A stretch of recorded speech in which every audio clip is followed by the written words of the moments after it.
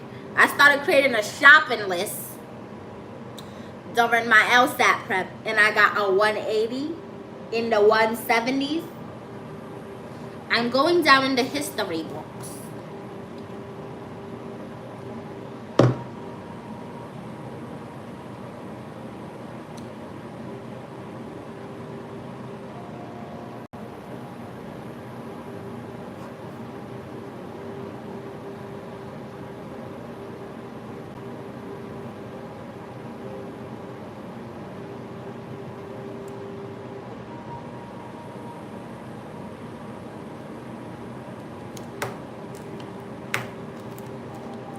Lasagna, oat milk, cereal, and a bunch of oats. Anything else that's in there that was so important that you had to postpone your work? Because you ain't getting up till 8:30. It's 6:07.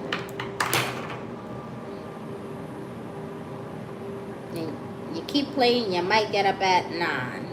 Discipline.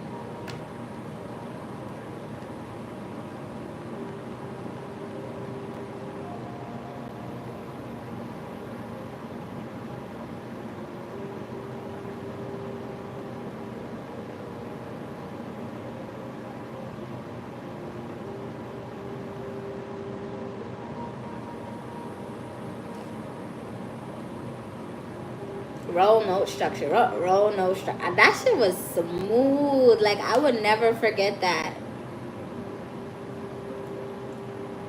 Argument.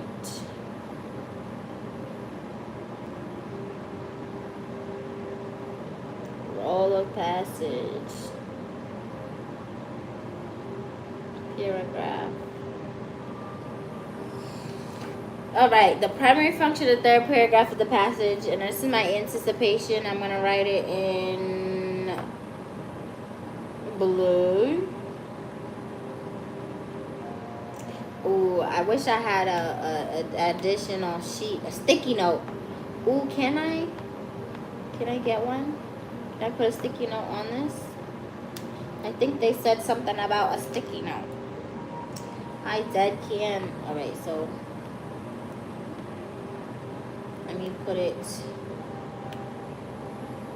Aha. Wait, I only can write on, I can't draw on the sticky note.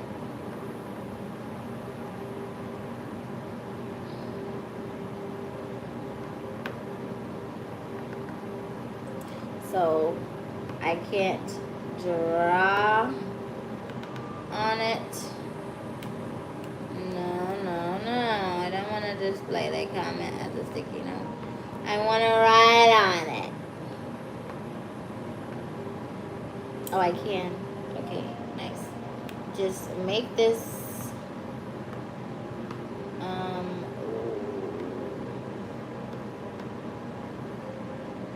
parent comment copied. What is this? Comments. I want to expand this, so is that something that can be done for me?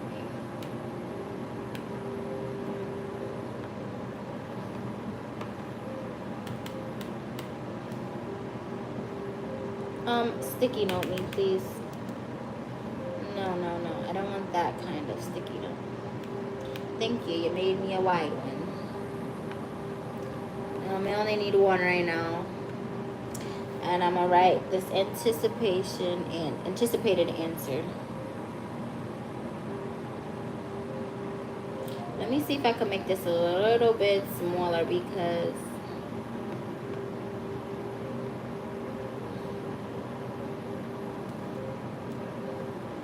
maybe the fountain pen is good.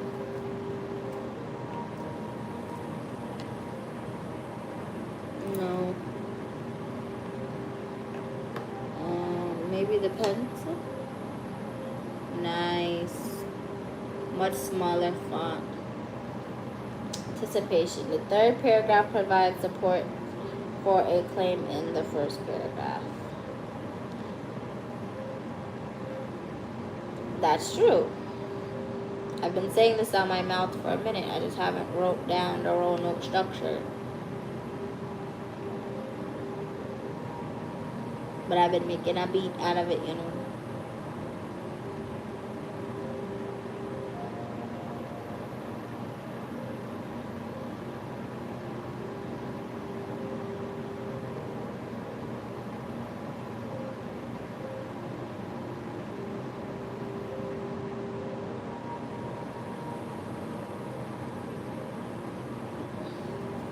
Wait, was that the first question, anticipation?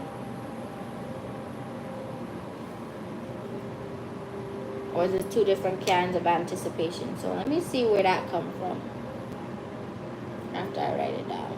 Third paragraph supplements the support. What does that mean? You're adding it on? Hey Siri, supplement definition.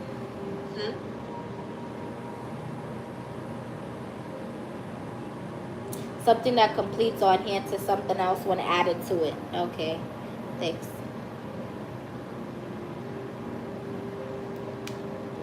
It supplements the support from the second paragraph, so it adds to it basically an extended explanation.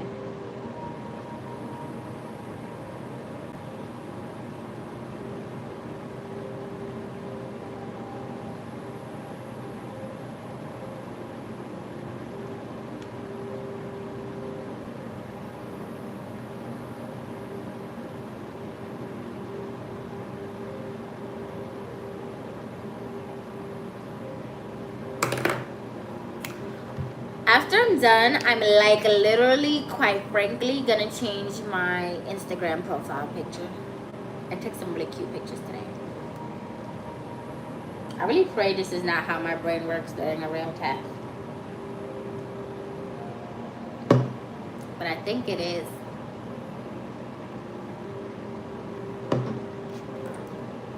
And I only got so minimal time. Let me rewind. We know the third paragraph supports the author's main point, which was introduced in the first paragraph. So the correct answer might say something like, the third paragraph provides support for a claim in the first paragraph. The correct answer could also describe how the third paragraph relates to the second. We know the second paragraph supports the main point by showing that situational factors explain many cases of code switching. The third paragraph supplements that support by showing that rhetorical factors can explain the cases not explained by situational factors. So we can form a pretty solid anticipation for these answer choices. Of course, the correct answer might fill in not explained by showing that claim in the first paragraph. The correct answer could also describe how the third paragraph relates to the second. We know the second paragraph supports the main point by showing that situational factors explain many cases of code switching. The third paragraph supplements that support by showing that rhetorical factors can explain the cases not explained by situational factors.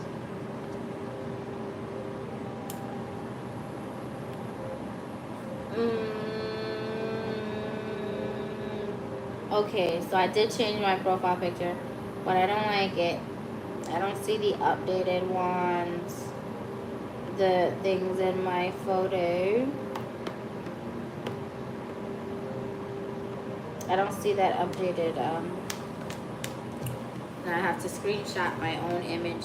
Or I can just be patient and change my photo a little bit later.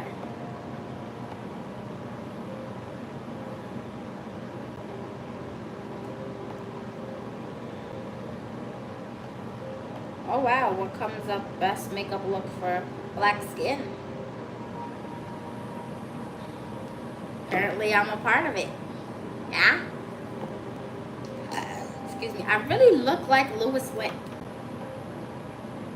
We smile very similarly. I don't know if that's an insult or a compliment. But that makeup today was so effortless.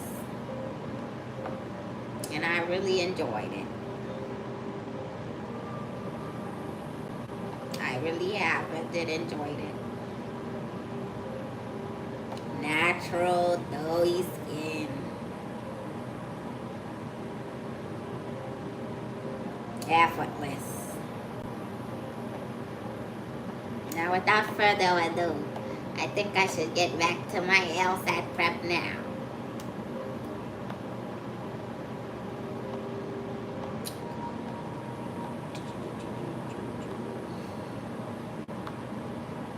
So we can form a pretty solid anticipation for these answer choices. Of course, the correct answer might fill in some specific details from the passage, but our notes can help us verify whether those details are accurate. Yes, Mia. With that in mind, let's work our way through these answer choices. Let's start with A.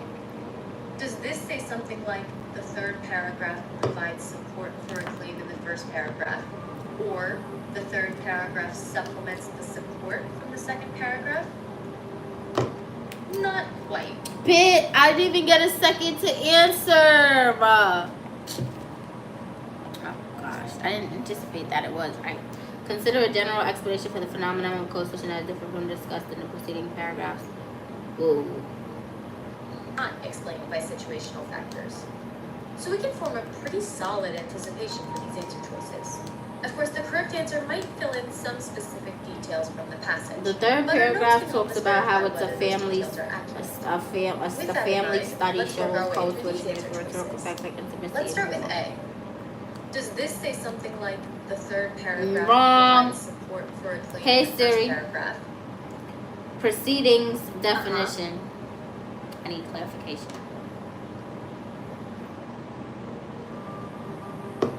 An event or activity or series of activities involving a formal set of procedure discussed in the. So it's saying that it's different from the one in the paragraph before that. Wrong. It's not different. It's exactly the same. It's an extended explanation. So I understand why it's wrong. Or, the third paragraph supplements the support from the second paragraph? Not Wrong. quite. This answer can be a little tempting, but the phrasing No, it's makes not. it incorrect.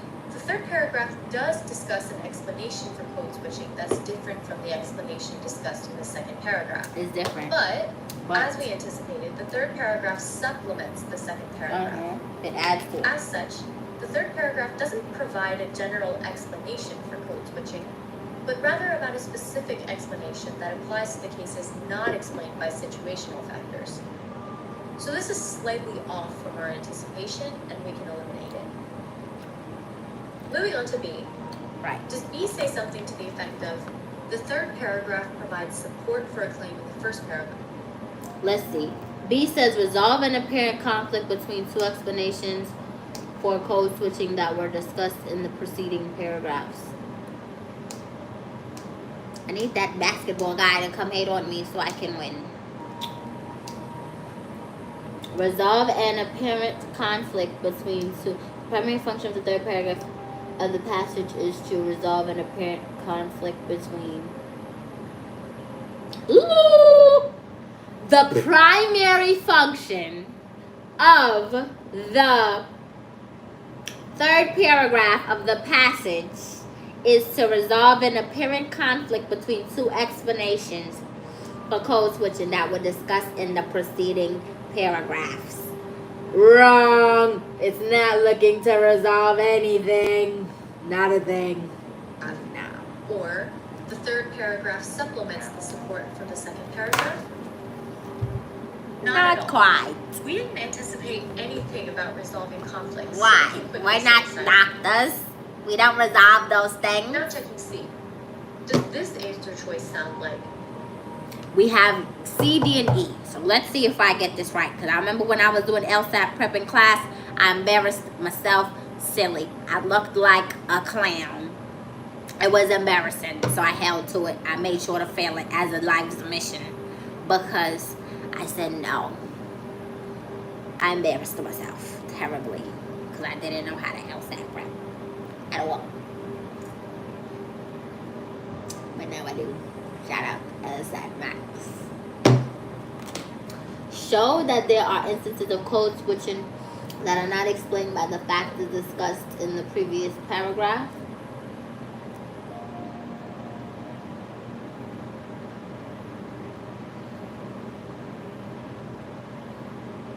I wish I could see. I read pretty fast. So my brain could do the process of elimination if they had an additional question that wasn't highlighted out. Let me see if I can just take a peek. What's up with the patterns? No, we're not recording anything. So that's some instances of code switching. I think it's C.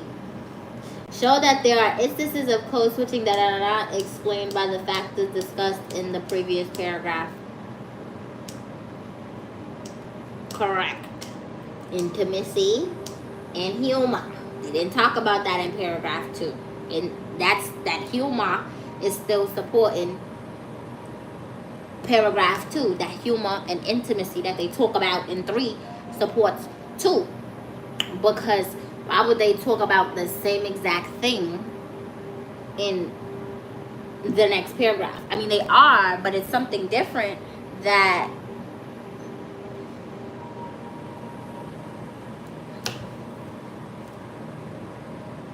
yeah, I think it's C. I mean, I don't really know yet. We can see. I could wear my heart on my sleeve and say basketball guy.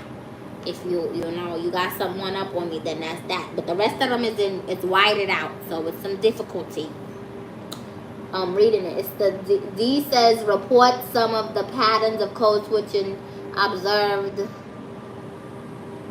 Hold on, it might be D among family. No, hold on. I wish I could go back to do rule number 2. The third paragraph provides support for a claim in the first paragraph. I wish I could go back to principle 2 so I can review the paragraph at least once. But, you know, I'm just using what I got here.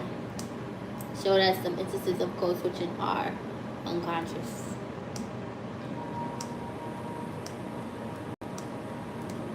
They asking what's the primary function. It's saying that it supports it. It's definitely not E.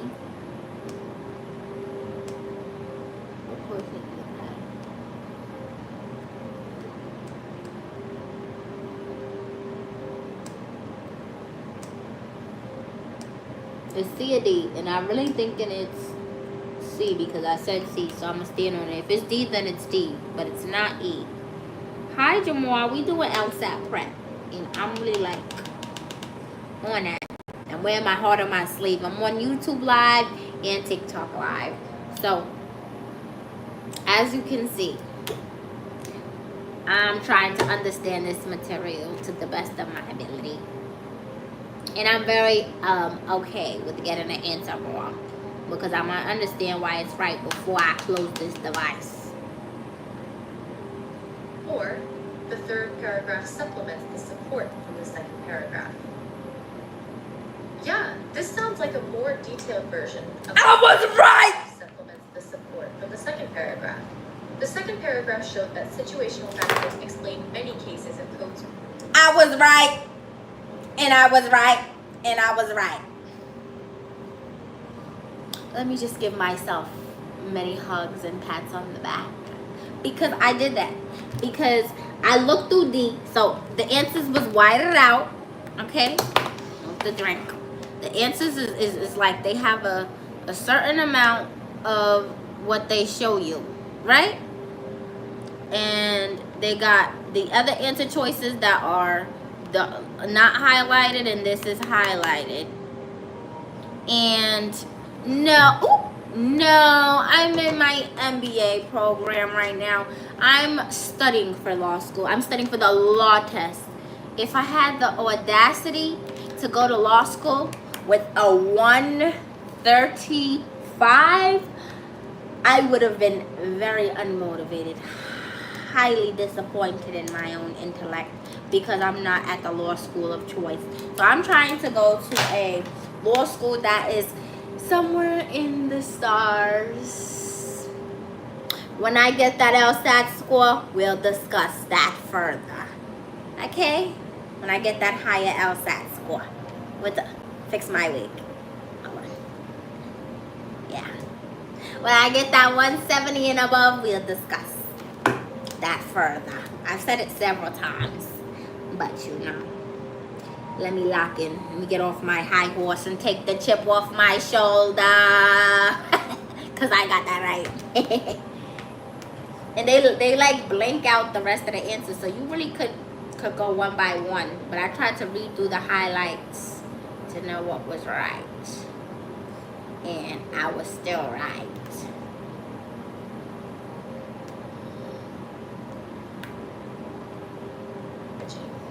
The third paragraph shows that there are instances of code switching that are instead explained by rhetorical factors. So this gets pretty darn close to our anticipation. Experienced test takers might feel confident enough that this is the correct answer. They'd select C and move on to the following question. Of course, we're not that experienced yet, so no worries if you want to check the remaining answer choices. Turning our attention to D.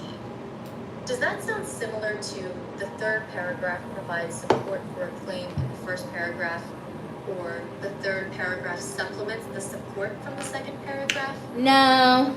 Nope.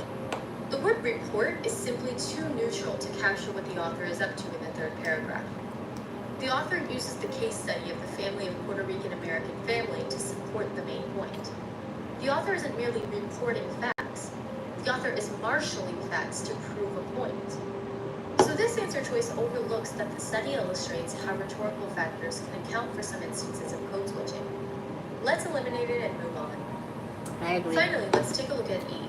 Does that sound akin to the third paragraph provides support for a claim in the first paragraph?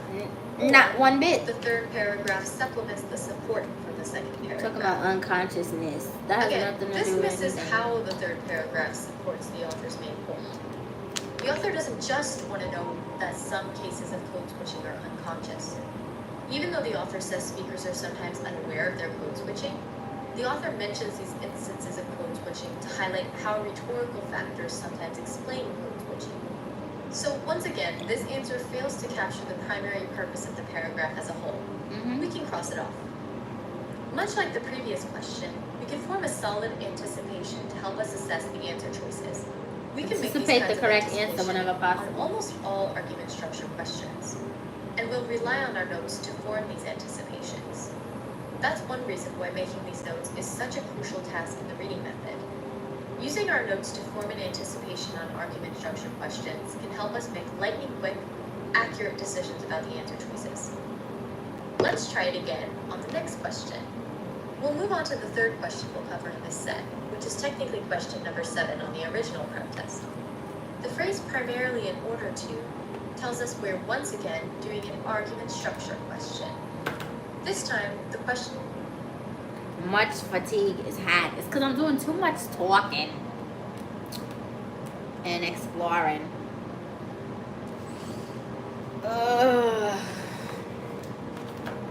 And browsing.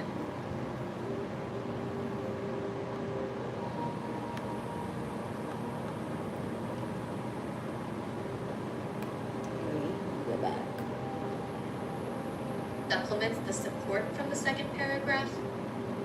Nope. The word report is simply too neutral to capture what the author is up to in the third paragraph. The author uses the case study of the family of Puerto Rican American family to support the main point. The author isn't merely reporting facts. The author is marshalling facts to prove a point. So this answer choice overlooks that the study illustrates how rhetorical factors can account for some instances of code switching. Let's eliminate it and move on. Finally, let's take a look at E. Does that sound akin to the third paragraph provides support for a claim in the first paragraph, or the third paragraph supplements the support from the second paragraph? Again, this misses how the third paragraph supports the author's main point. The author doesn't just want to know that some cases of code switching are unconscious. Even though the author says speakers are sometimes unaware of their code switching, the author mentions these instances of code switching to highlight how rhetorical factors sometimes explain code switching. So once again, this answer fails to capture the primary purpose of the paragraph as a whole. We can cross it off.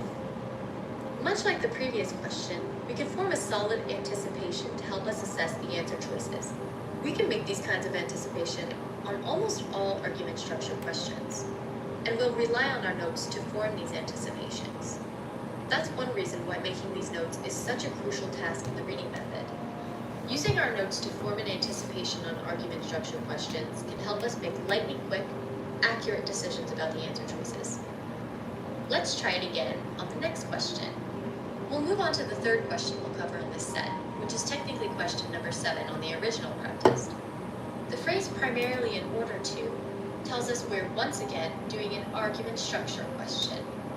This time, the question asks us how a specific detail functions in the author's overall argument. That makes this a role of detail question. I need more space for this. So now we're going to number 7, argument structure, role of detail. Last time we had role of paragraph, so they're asking for specific instances.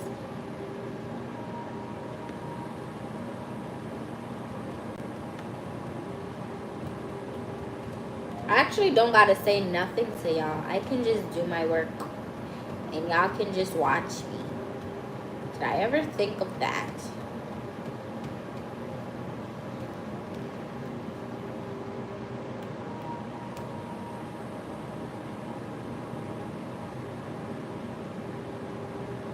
I really have to start playing a quiet game in the next study prep because I talk too much.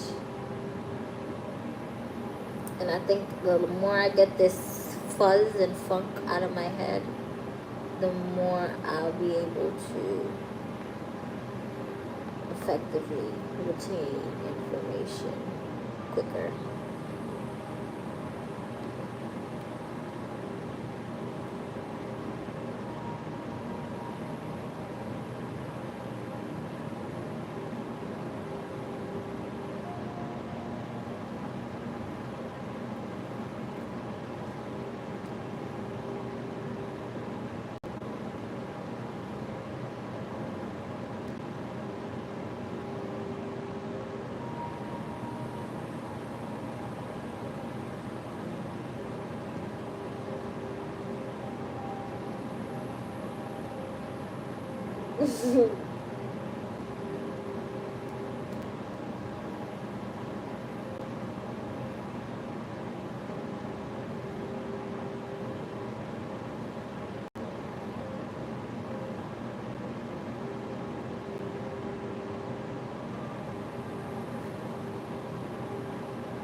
In line 56 through 59, the author mentions the family members' explanation of their use of Spanish primarily in order to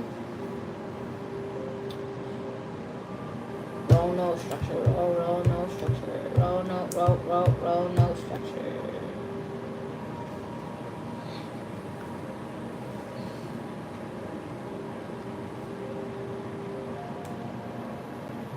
Gotta practice it quietly because when I'm on a test, I'm gonna be like,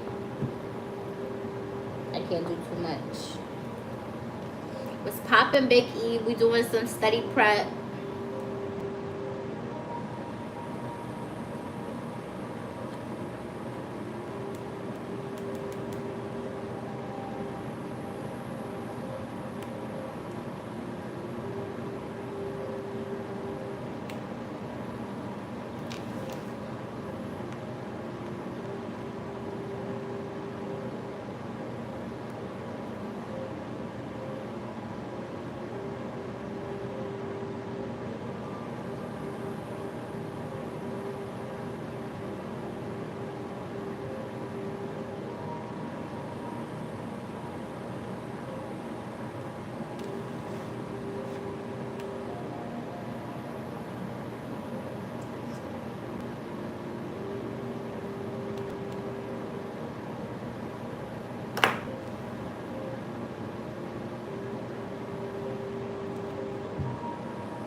For this question, we'll use an approach similar to the one we utilized on the last question. The detail this question asks about showed up in the third paragraph. Unless that detail conflicts with the third paragraph's purpose, the author probably mentioned that detail to advance the third paragraph's role. So again, we'll refer to our note on the third paragraph. Author support. Family studies shows code switching used for rhetorical effects like intimacy, humor. So, the author probably mentioned the family member's explanation of their use of Spanish to support the claim that code switching is sometimes used for rhetorical effects. Now we just have to review the third paragraph to confirm that's the case. We'll use our one passage check for this question to do so. Returning to the end of the third paragraph, we'll reread the sentence before the family's explanation and the family's explanation.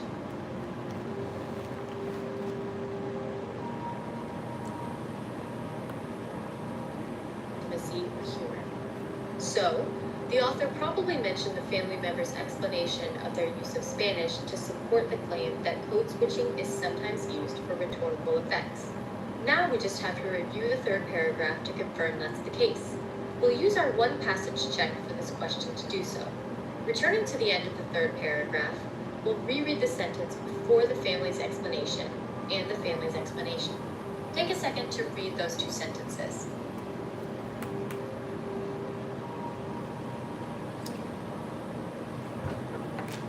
When asked what the presence of Spanish signified, they commented that it was used to express certain attitudes such as intimacy or humor more emphatically. Paragraph 3. Authors support. Family study shows code switching used for rhetorical effects like intimacy, humor. Number 7 is asking in 56 to 59. The author mentions the family member's explanation of their use of Spanish primarily in order to show the use of, I anticipate the answer to be show the use of intimacy in family. An example, author support. After reading them, are you confident that the author mentioned family members' explanation of their use of Spanish to support the claim that code switching is sometimes used for rhetorical effects? Yes. Yep, we're very confident that's the case too. In fact, the author says the study of the family is an example of code switching for certain rhetorical effects. The family members also say they used Spanish to express certain attitudes more emphatically. In other words, for rhetorical effect. So we'll again form a prediction of what the correct answer will say. Let's look for an answer choice that says something like, the family member's explanation is meant to show that rhetorical factors account for some cases of code switching. That's the thing. Writing down anticipations beforehand, it makes me think like we're really anticipating stuff. Like we gotta write it down. We can't just look for like in our anticipation, but they want us to write it down, which is understandable.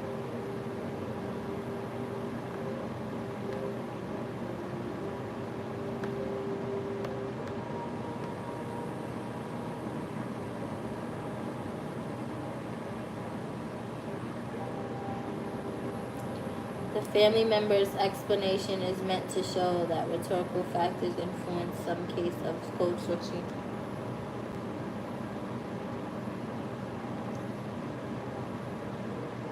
Pretty simple.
turn our attention to A.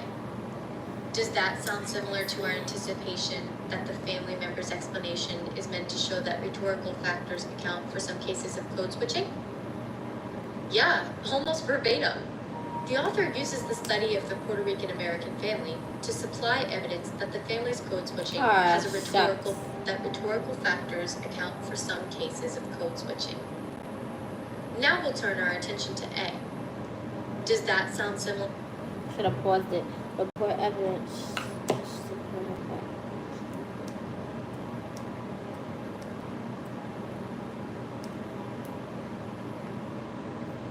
Yeah. Or to our anticipation that the family member's explanation is meant to show that rhetorical factors account for some cases of code switching? Yeah, almost verbatim.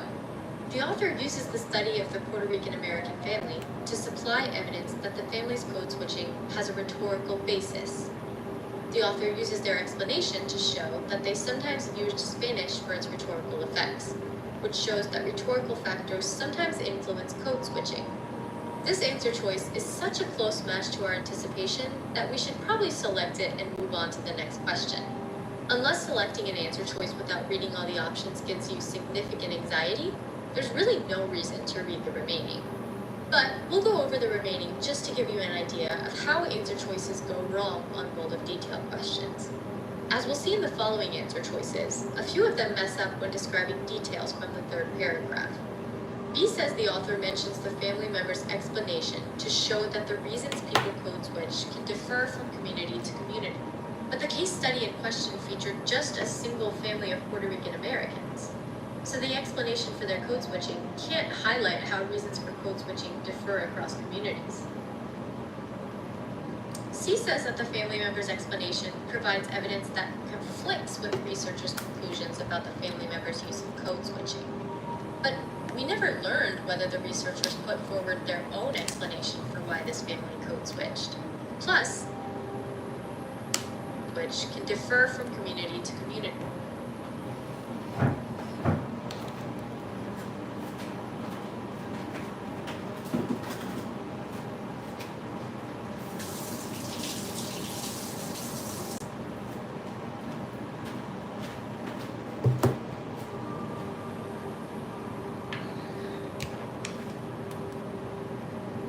But the case study in question featured just a single family of Puerto Rican Americans.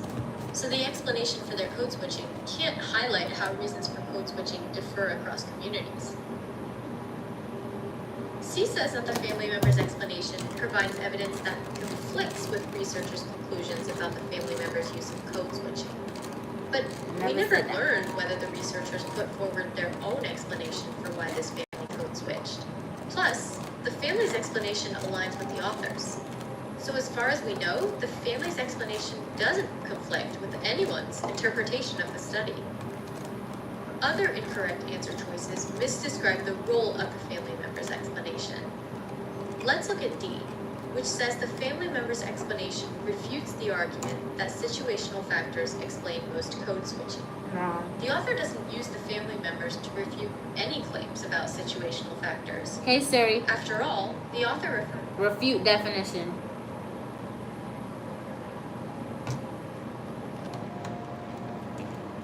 Proof.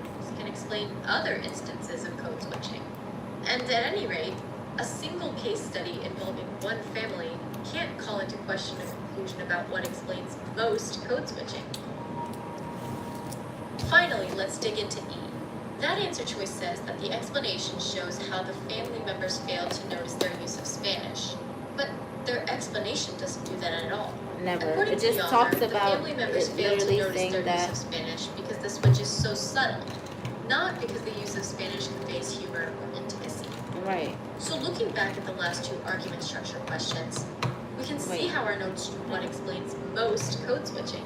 A single study. Finally, let's dig into refutes the argument that situational factors explain most code switching. The author doesn't use the family members to refute any claims about situational factors. After all, the author affirmed that situational factors explain most cases in the first and second paragraphs. The author uses the third paragraph to show that rhetorical factors can explain other instances of code switching. And at any rate, A single case study involving one family can't call into question a conclusion about what explains most code switching. Finally, let's dig into E. That answer choice says that the explanation shows how the family members failed to notice their use of Spanish, but their explanation doesn't do that at all. According to the author, the family members failed to notice their use of Spanish because the switch is so subtle, not because the use of Spanish conveys humor or intimacy. So looking back at the last two argument structure questions, we can see how our notes truly helped us form an anticipation. In both questions, we just consulted our note on the third paragraph and used that to guide our assessment of the answer choices. I like reading. On the rule of detail question, we also had to check the passage Kinda to like going confirm back that the to detail in grade question school. served the paragraph's overall purpose. But for both questions, our notes did the heavy lifting anticipation-wise. Let's move on to the fourth question we'll cover from this passage. On prep test 43, this is actually question number 12. This question says, which one of the following does the passage offer as evidence that code switching cannot be entirely explained by situational factors? I like to write out the question when I can. I really wish I could locate where my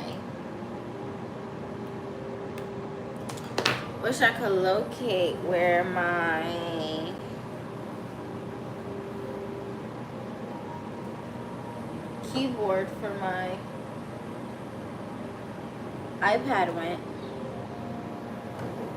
I'm not really like look one last piece. I'm not gonna type this stuff up.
Can I locate the keyboard? Okay. This is clear signs of ADHD. Clear signs. Maybe on the actual test I won't drink this much lemonade sugar. Getting restless, getting tired. Wanna crash out. It's not even 7:30 yet.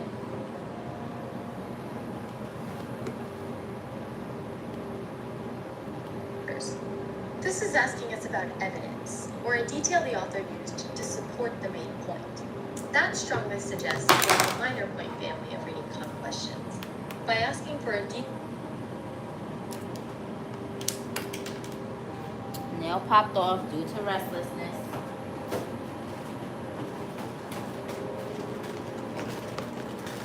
Hunger has came upon me.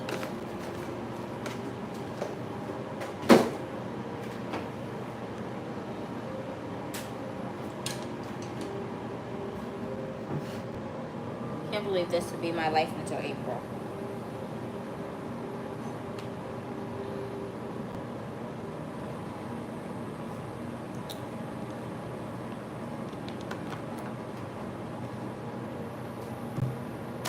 I'll go heat up some cheese, right?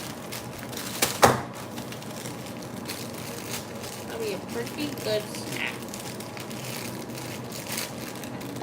Excuse me.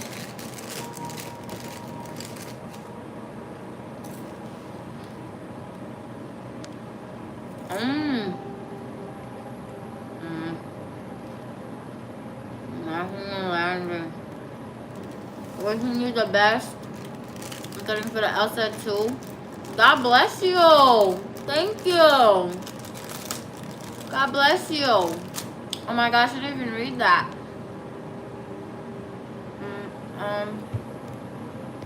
What's his name? I wish the chat could just remain up. Hey, Marcel, Mello, Marcy, Andy, Andre. Shout out to you. 180s for you. 170 and above for you. 180s for you.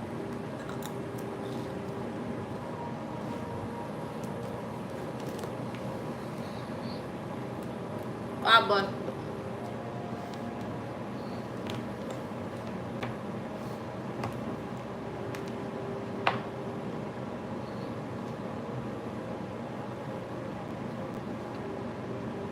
I'm noticing my restlessness. I have to find a way to get rid of that.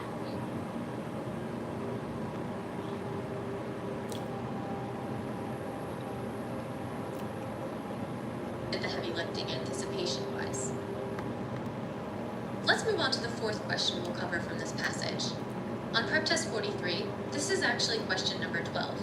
This question says, which one of the following does the passage offer as evidence that code switching cannot be entirely explained by situational factors? This is asking us about evidence, or a detail the author used to support the main point.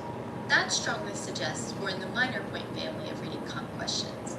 By asking for a detail that the passage offers, we're doing a must-be-true question, and the heavy lifting anticipation-wise. Minor point. Let's move on to the fourth question we'll cover from this passage.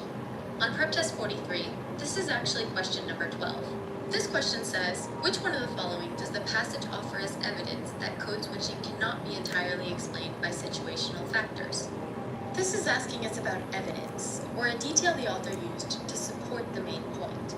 That strongly suggests we're in the minor point family of reading comp questions. By asking for a detail that the passage offers, we're doing a must-be-true question. Fortunately, this asks us about a specific part of the passage, a reason why code switching isn't entirely explained by situational factors. This is one of those must-be-true questions that hint where we can find the correct answer in the text. So this is yet another question in which we can anticipate the correct answer and rely on that anticipation as we assess the answer choices. To form this anticipation, we'll again rely on our notes. Thinking back to the main point, or referencing the note on the first paragraph, we'll recall that code switching is explained by situational or rhetorical factors. This question asks about instances of code switching not explained by situational factors. Based on that, which paragraph do you think we should review to form our anticipation? We must be dealing with rhetorical factors. So, once again, we'll review the third paragraph to find the supporting text for this question. So, our notes remind us that one piece of evidence that code switching cannot be entirely explained by situational factors is the study involving the Puerto Rican American family. The correct answer could reflect this information, so we should keep it in mind. But honestly, we doubt an answer choice will just say study involving Puerto Rican American family. That would be a bit too easy for the LSAT. So, were there any other pieces of evidence the author cited in the third paragraph? That Reviewing is the third detailed. paragraph, we see that the author starts by explaining some cases that can't be explained by situational factors. According to the author, these cases occur when the domain would lead one not to expect code switching. The author elaborates that the domain suggests that one language should be the primary one, but another language is used only sparingly to achieve certain rhetorical effects. In other words, the domain suggests there shouldn't be code switching, but some code switching occurs anyway. Therefore, an alternative explanation, rhetorical factors, must explain these cases. The correct answer could therefore mention the fact that code switching can occur when situational factors suggest it shouldn't. We'll now turn our attention to A, is the Rican American family. That would be a bit too easy. We must be dealing with rhetorical factors. So, once again, we'll review the third paragraph to find the supporting text for this question. So, our notes remind us that one piece of evidence that code switching cannot be entirely explained by situational factors is the study involving the Puerto Rican American family. The correct answer could reflect this information, so we should keep it in mind. But honestly, we doubt an answer choice will just say study involving Puerto Rican American family. That would be a bit too easy for the LSAT. So, were there any other pieces of evidence the author cited in the third paragraph? Reviewing the third paragraph, we see that the author starts by explaining some cases that can't be explained by situational factors. According to the author, these cases occur when the domain would lead one not to expect code switching. The author elaborates that the domain suggests that one language should be the primary one, but another language is used only sparingly to achieve certain rhetorical effects. In other words, the domain suggests there shouldn't be code switching, but some code switching occurs anyway. Therefore, an alternative explanation, rhetorical factors, must explain these cases. The correct answer could therefore mention the fact that code switching can occur when situational factors suggest it shouldn't. We'll now turn our attention to A. Does this answer choice say that the author cites the study?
Involving no. Puerto Rican American family, or cases in which code switching occurs when the conversational situation suggests code switching shouldn't occur? Nope. This brings up a study with high school students, not a study involving the Puerto Rican American family. Our notes confirm that this study is from the second paragraph, so we can quickly eliminate this answer choice. Looking at B now. Does this answer choice say that the author cites the study involving the Puerto Rican American family, or cases in which code switching occurs?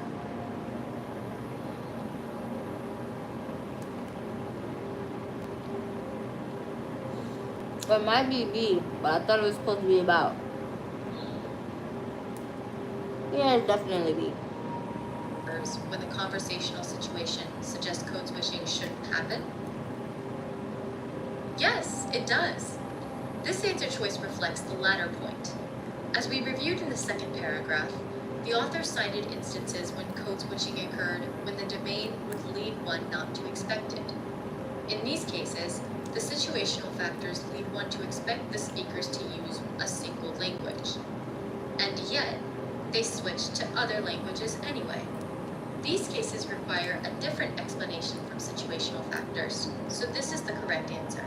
And honestly, on test day, many expert level test takers would stop here, or give the remaining a cursory glance. They'd select B and move on to the next question. After all, we anticipated what the correct answer would say, and we found an answer choice that was a perfect match for our anticipation. We're not going to find an answer choice that's better than this one. So one can argue that any time we spend assessing the remaining answer choices is a waste of time and mental energy. But we're just getting the hang of this reading comp thing, and there are some tricky answer choices after B. So let's assess those. Turning our attention to C. Does that match our anticipation that the correct answer should mention the study involving the Puerto Rican American family, or cases in which code switching occurs when the conversational situation suggests code switching shouldn't happen? This one is tempting. You can probably see why nearly a third of all test takers select it. You can also see why the test makers would put such a tempting answer choice after the correct one. They want you to talk yourself out of selecting B and into selecting C. That's a Why would you common do that? trick that That's we'll discuss evil. in another video. That's so So evil. why is this answer so tempting? Well, it seems to reflect the third Hi there. paragraph's description that the Puerto Rican American family's code switching was so subtle that they weren't aware of it. It also uses a phrase from the third paragraph, no change in situational factors. That's another test maker trick we'll discuss in a later module. However, be careful with the phrasing here. The second paragraph suggests there are some situational contexts that would suggest speakers would use a mix of two languages. When studying situational factors, the linguists asked students what mix of languages they use, even in cases where the situational factors didn't change. So situational factors sometimes lead a speaker to switch smoothly between two languages, even if the situational context doesn't change. Remember, the evidence from the third paragraph said rhetorical factors explain code switching when the situational factors would suggest that only one language should be used, but a second language gets used anyway. Therefore, this answer choice is a bit off the mark, despite using two phrases from the third paragraph. Let's look at D, another popular selection. Does D match our anticipation that the correct answer should mention the study involving the Puerto Rican American family, or cases in which code switching occurs when the conversational situation suggests code switching shouldn't occur? Not quite. It's definitely tempting since it brings up rhetorical factors and the Puerto Rican American family. But again, this answer is trying to trick us. In the third paragraph study, the Puerto Rican American family believed they spoke only English at home. In the second paragraph, Puerto Rican American high school students said they probably speak only Spanish at home with their parents. So this answer choice mixes up facts from the two different studies. Almost half of all test takers select either C or D. Perhaps these test takers didn't look back to the third paragraph to anticipate what the correct answer would say. Or maybe they liked B but talked themselves into C or D and forgot about B's merits. Either way, we think this question makes a strong case for the value of anticipation and going with the first answer choice that matches your anticipation without allowing yourself to get tricked by later enticing answer choices. There's also E. Does that choice bring up the study involving the Puerto Rican American family, or cases in which code switching occurs when the conversational situation suggests code switching shouldn't occur? No. This again subtly mischaracterizes something in the third paragraph. In that paragraph, the author states that speakers are often unaware that they're code switching. The author never says that they're unaware of the situational factors that might cause them to code switch. In fact, the study in the second paragraph suggests that many speakers have at least some awareness of situational factors that influence the languages they use. After all, the speakers tended to agree on which language to use when in common situational contexts. This question hopefully illustrates how some answer choices on Must Be True can subtly misconstrue facts from the passage. This is why it can be so helpful to try to predict what the correct answer will say. Reviewing the first two sentences from the third paragraph clarifies why B is the correct answer. If you try to rely on your memory, you can see how C, D, and even E subtly mix up facts from the second and third paragraphs. These answer choices show that the test makers are hoping you'll misremember details from the passage. We'll wrap up the first video on this passage's questions here. This one was originally question 10 on the prep test. This last question will allow us to make an anticipation, but a slightly looser, less exact anticipation than the kinds we were able to form on the previous 4 questions. This question asks us to select the answer choice that's best explained as rhetorically determined code switching. If you take a peek at the answer choices, you'll notice they all bring up new situations. Totally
familiar, random speakers and business people. This is what we call an illustration question. It belongs to the application family of question. Anticipation.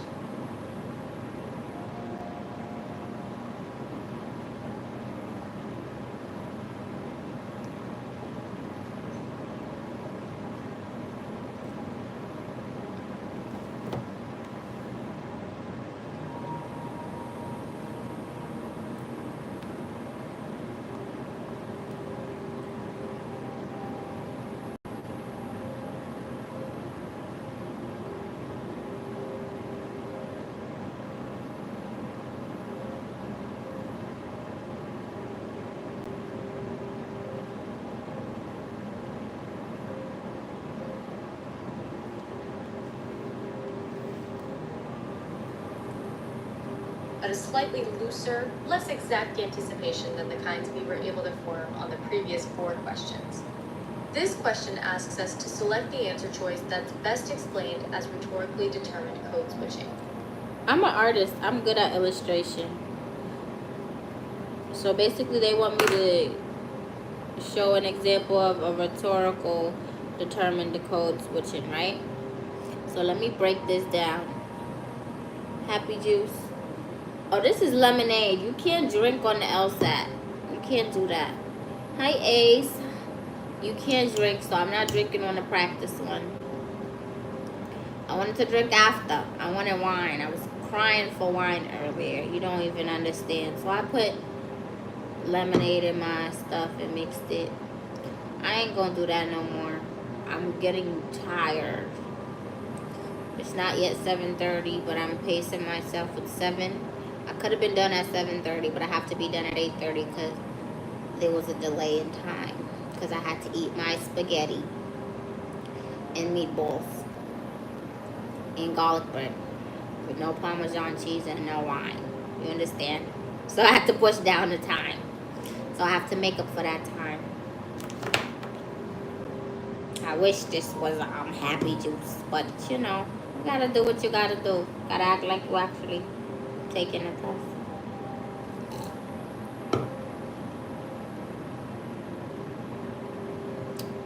I should have been drinking tea. So this is an illustration question. Like I said, I'm an artist and I'm able to illustrate. This is a application / illustration, and we're talking about rhetoric and intimacy and making people laugh when you switch languages. So I already speak, I'm bilingual. So I know a whole lot about bilingual speaking. This is prep test 43, passage 2. And we did our roll note structure where we got an analysis of paragraph 1 to 3. And so now the first question A says, a speaker who does not know certain words in the primary language of a conversation occasionally has recourse to familiar words in another language. Wrong. Completely wrong. It's not A, because they did not say that they forgot the words. When you're being rhetorical, or you're making a joke, what happens is you're choosing to switch the language when you're being rhetorical. For example, if I be like, I used this example before. Oh, she limpió el baño. No good. No bien. Papi. Or like, she cleaned the bathroom. Mal. Like, I didn't forget that the word was bad. I intentionally said mal means bad in Creole and in probably Spanish as well. I intentionally used the other word in the other language because I wanted it to have an emotional aspect to it, to emphasize emphatically why, or at least why I feel the way I do. Or not why I feel the way I do, but how I feel she did it bad. Why? That's when you find evidence, of course, because you'll go look and see how clean the bathroom is. So it's not A. A person translating a text from one language into another leaves certain words in the original language because the author of the text invented those words. You don't necessarily have to invent the word to do that. C, for the purpose of improved selling strategies, this is the correct answer. So on a normal test taking day, I would not be sitting here going through all of this analysis. I would literally select C. Why? Because I already seen visually, for the purpose of improved selling strategies, a business person who primarily uses one language sometimes conducts business in a second language, and that is preferred by some people in the community. Okay. Improved selling strategy. Nice. D, a speaker who primary language use one language.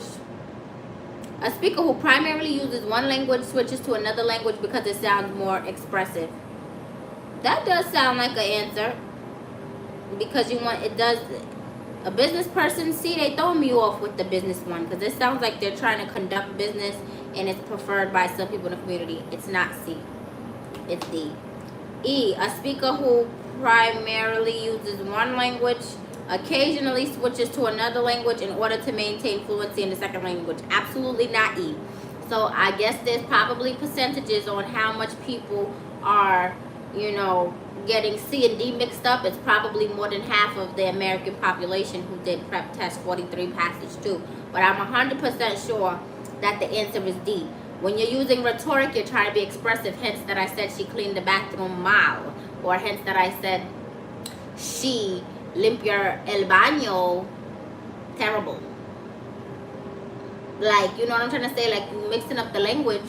Like, if I'm speaking Spanish to my grandmother and then I'm just trying to be funny and be like, terrible in English, I'm trying to express how bad it is. Or if I'm speaking to somebody in English, like you, and I say mal, I'm trying to emphasize that that person did it bad. So it's to be more expressive. It has nothing to do with business at all. But it's easy to get that, mixed up. But on a test, you don't got all that time. So I would say For the purpose of me and my mental right now, and I'm picking up what I'm putting down on these questions, I would really choose D. I'll read through them all before selecting C. C, it sounded nice when they said improve selling strategies, but then you lost me with selling. You're selling your feeling and your emotion, but then you're talking about actual business. Like, no. If you take a peek at the answer choices, So we'll see you'll what she notice they says. all bring up new situations. Totally unfamiliar, random speakers and business people. Mm-hmm. This is what we call an illustration question. It belongs to the application family of questions. We'll have to take information from the passage and apply it to the I'm answer 100% choices. sure the answer is C. Looking for the answer choice with a new situation that best illustrates the concept of rhetorically determined code switching. To answer this, we'll use our notes on rhetorically determined code switching, or reread the relevant part of the passage to review that topic. Then, we'll find the answer choice that presents a new situation that exemplifies the key characteristics of rhetorically determined code switching. So once again, we'll check our note on the third paragraph. That note is really paying dividends for us, by the way. It still says, author support. Family studies shows code switching used for rhetorical effects like intimacy and humor. Intimacy and humor. I was trying to be funny when I said she cleaned the bathroom Or out. switches to a second language to express something Or she like limped your intimacy or bathroom humor back. more emphatically. Trying to be funny. Let's find an example that illustrates that type of code switching in the answer choices. So, does A describe a situation where someone switches to a second No, language I feel like I'm to watching express Dora. something This is like intimacy what or Dora humor grew up more to be. emphatically? No, Nope, this person just doesn't know a word. it's Let's move on over to the next one. there. Does B present a situation in which someone switches to a second language to express something like intimacy or humor more emphatically? Wait. No. No. I mean, this doesn't even describe a speaker, which may be enough to eliminate it on site. Plus, this involves invented words, which are not reflected in our notes. Let's scrap this option. Moving on to C. Does this I meant to say I'm 100% sure the answer is D, not C. I'm tired, y'all. I'm tired. The answer is D. I'm 100% sure the answer is D. 100% sure. She's reading C right now, and you know, sometimes they highlight what's highlighted and then the rest of them go blank.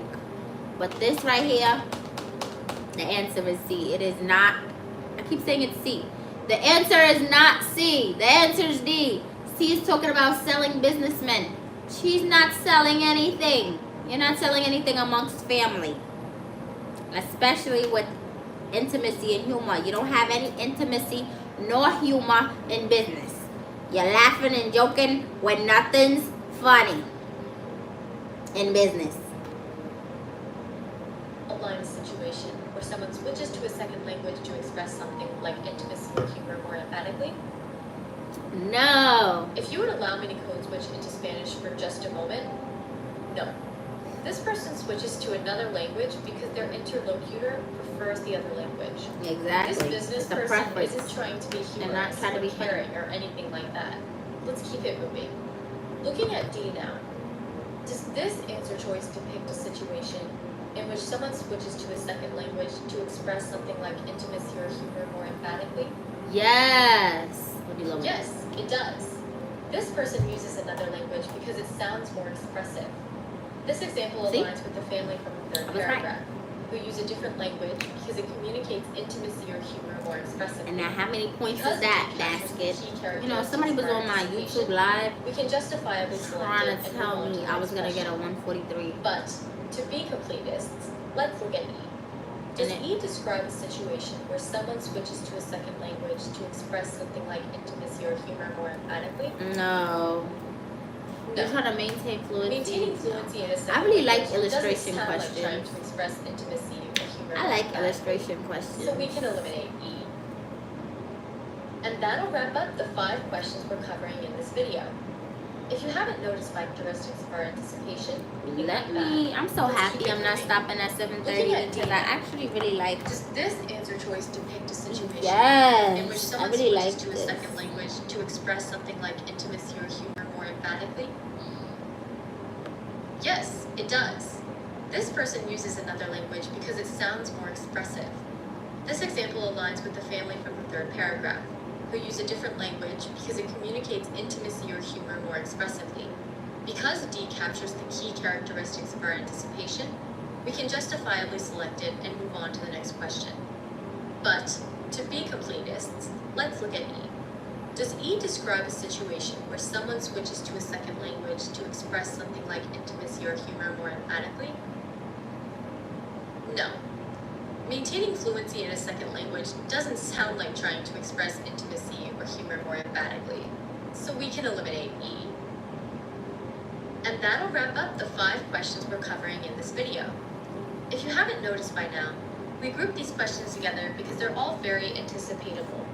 For each, we could form a reasonably exact prediction of what the correct answer would say. So as we assessed the answer choices, we mostly just compared that choice to our anticipation. If it was a match, we selected it. If it didn't match, we rejected it. Relying on these anticipations saved us a lot of time, especially because, as you may have noticed, we only checked the passage twice, on the 3rd and 4th questions we covered. Rather than constantly reviewing the passage to see if an answer choice was wrong, we used our anticipation to help us table or eliminate answer choices without wasting time checking the passage. But now, our anticipation-based fun must come to an end.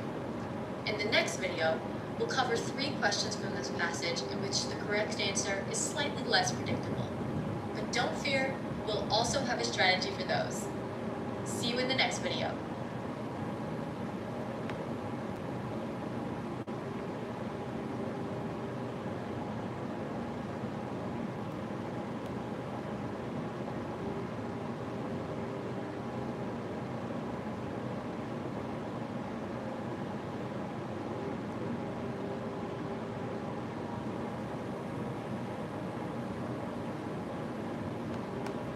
Principle number 3 was anticipate the. If y'all are commenting, I can't see. Let me fix my wig.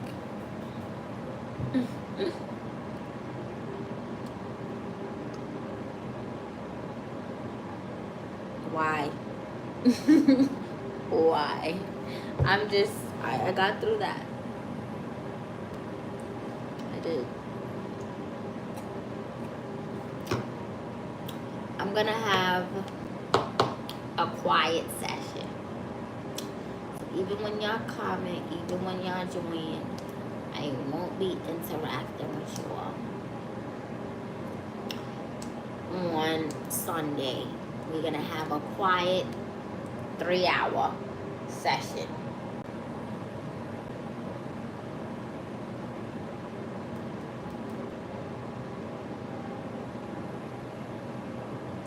More than halfway through. We're gonna have a quiet 3-hour session on Sunday, and well, not really, because this is practice, so I lied. Let's not put my mental through that excruciating pain. That's like going on nausea. No, any Haitians on here? Is nobody on here? Okay.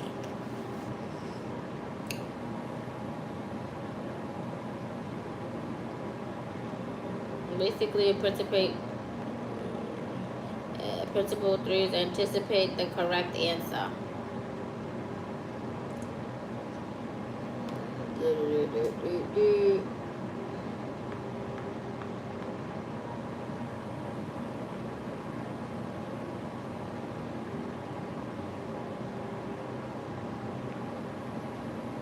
They want me to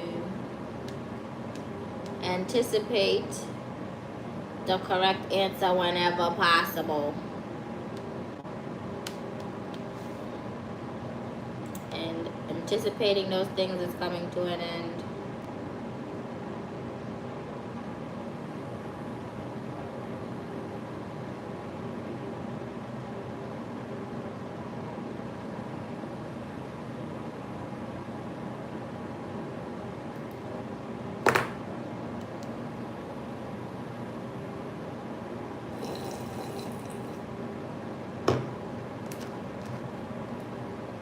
I like when I understand and it stands out to me, and I understand it directly there.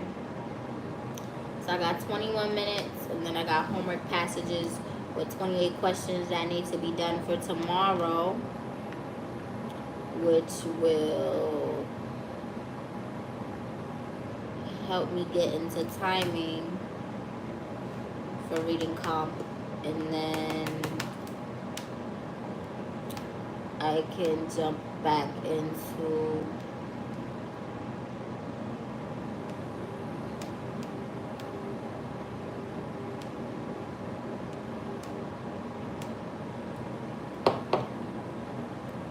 my 3-hour study prep, main point questions, argument structure questions, and sufficient and necessary conditions is 8 hours. Quantifiers is 4.5 hours. Must be true, 6 hours. Cannot be true, 3 hours. Solitary confinement passages. That's what it felt like. 15 hours. That is okay. Diagnostic 1. And then there's weekend. Strengthen methods of reasoning, errors in reasoning. Then there's diagnostic 2. Parallel reasoning, flip parallel reasoning. Comparative passages. Diagnostic 3. Paradox. Illustration principle. Diagnostic 4. 5. Argument exchange. Argument evaluation. Argument completion.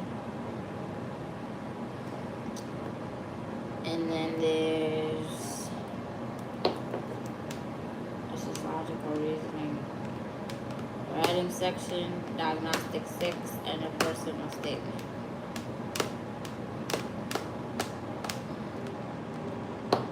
Definitely December. I can take the test, like, quite frankly, in December if I like wanted to. September, October, November, December. I'm 4 months in advance.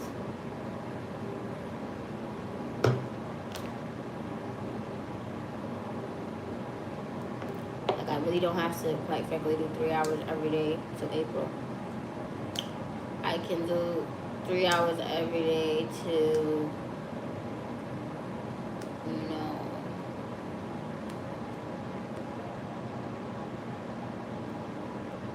December, and sign up for the December LSAT. I can do that and give myself a nice little Christmas or birthday present when I check in January. And then I can sign up for a next one in April that they'll be having, 2026.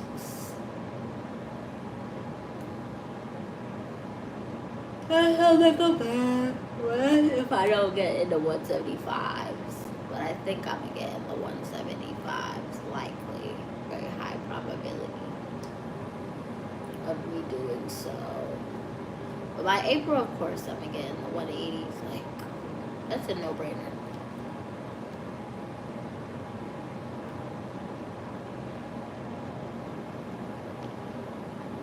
Okay, it's an hour left, and I do a lot of pausing and playing. Oh, I didn't even finish the mini practice LSAT because I took the actual LSAT.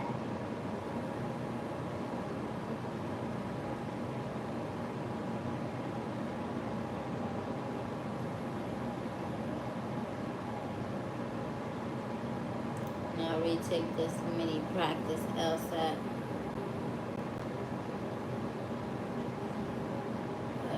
After these diagnostics.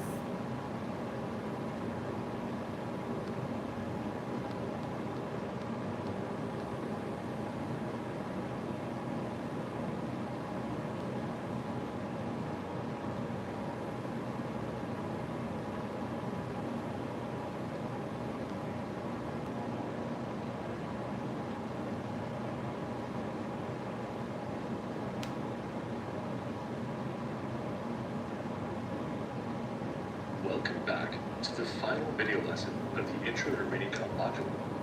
I'm still Robbie, and we're still covering the second passage from Prep Test 43. I'm back.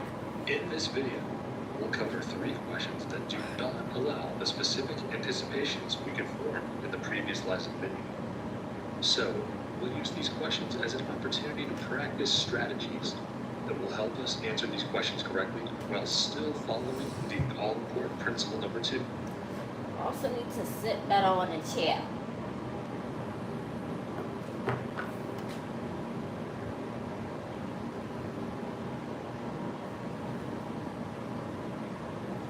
First and foremost, I will probably take the test with my hair up.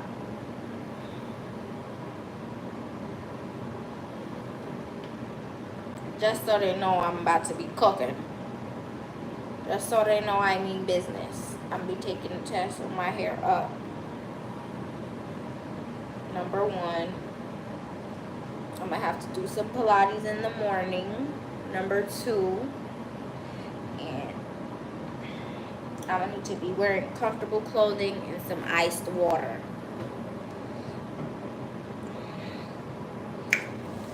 Or some tea. Or both.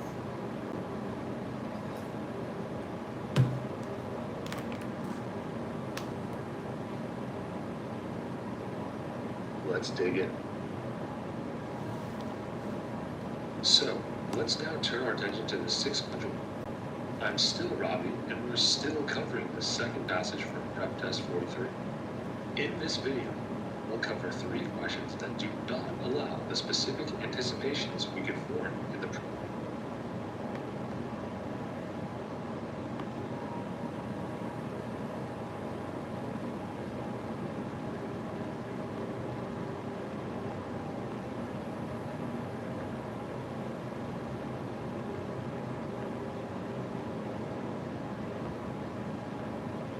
previous lesson video. So, we'll use these questions as an opportunity to practice strategies that will help us answer these questions correctly while still following the all-important principle number 2. Let's dig in. I'm still Robbie, and we're still covering the second passage from Prep Test 43. In this video, we'll cover 3 questions that do not allow the specific anticipations we could form in the previous lesson video. So, we'll use these questions as an opportunity to practice strategies that will help us answer these questions correctly while still following the all-important principle number 2. Look back at the passage at most once per question.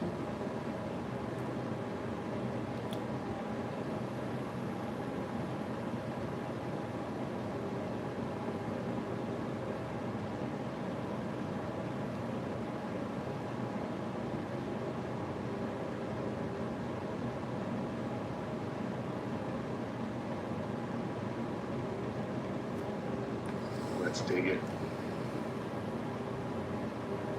So, let's now turn our attention to the 6th question we'll cover from this passage, which is technically question 11 from the original prep test. This one asks us to infer which answer choice the author would be most.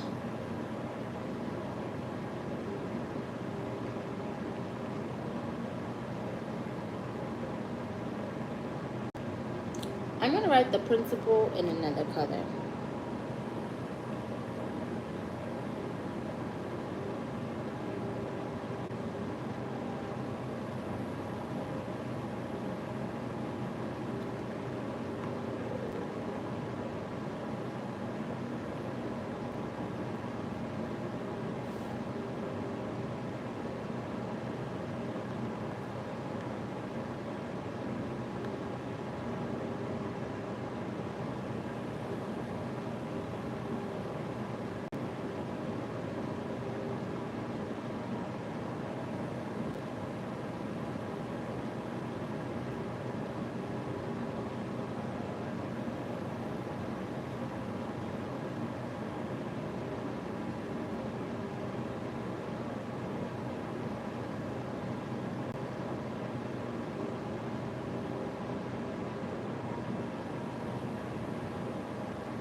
This is how I was on my LSAT. I'm not gonna lie.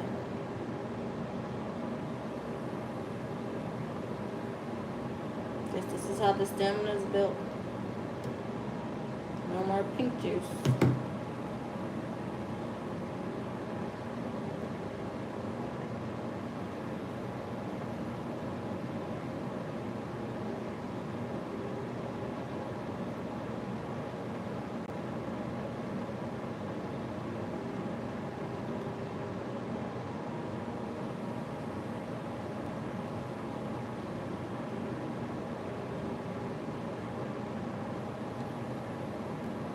Likely to agree with. The fact that this asks us about the author's beliefs places us squarely in the general family of questions. Specifically, we are doing an author-agreed question. However, unlike the previous question, this question gives us no guidance on the topic of the correct answer or when the supporting text may appear in the passage. As such, we'll need to rely on our big picture understanding of the passage to answer this question. We'll start by reminding ourselves of the main point. After all, that's a statement the author would definitely agree with. So, let's again remind ourselves that the author thinks that most code switching is explained by situational or rhetorical values. We'll use that information to assess the answer choices. If we see an answer choice that is inconsistent with the main point or what we remember about the author's attitude, we should eliminate it. For instance, if an answer choice suggests that the author doesn't think that rhetorical factors can explain code switching, we can cross that off without removing the passage. The If tone. something feels unrelated to What the agree, I gotta remember the main most point. code switching is explained by situation or rhetorical. Specifically, we are doing an author-agreed question. However, unlike the previous question, this question gives us no guidance on the topic of the correct answer or when the supporting text may appear in the passage. As such, we'll need to rely on our big picture understanding of the passage to answer this question. We'll start by reminding ourselves of the main point. After all, that's a statement the author would definitely agree with. So, let's again remind ourselves that the author thinks that most code switching is explained by situational or rhetorical values. We'll use that information to assess the answer choices. If we see an answer choice that is inconsistent with the main point or what we remember about the author's attitude, we should eliminate it. For instance, if an answer choice suggests that the author doesn't think that rhetorical factors can explain code switching, we can cross that off without removing the passage. If something feels unrelated to the main point, it's also probably wrong. If we don't want to eliminate such an answer choice, we should at least table the choice that is inconsistent with the main point or what we remember about the author's attitude, but we should eliminate it. For instance, if an answer choice suggests that the author doesn't think that rhetorical factors can explain code switching, we can cross that off without removing the passage. If something feels unrelated to the main point, it's also probably wrong.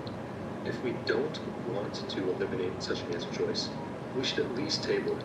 We'll keep it as a possible option, but we won't waste time checking the passage to see if it's correct. Remember, we want to check the passage just once, even when we can't anticipate what the correct answer will say. We'll save that passage check for an answer choice that is consistent with and related to the main point.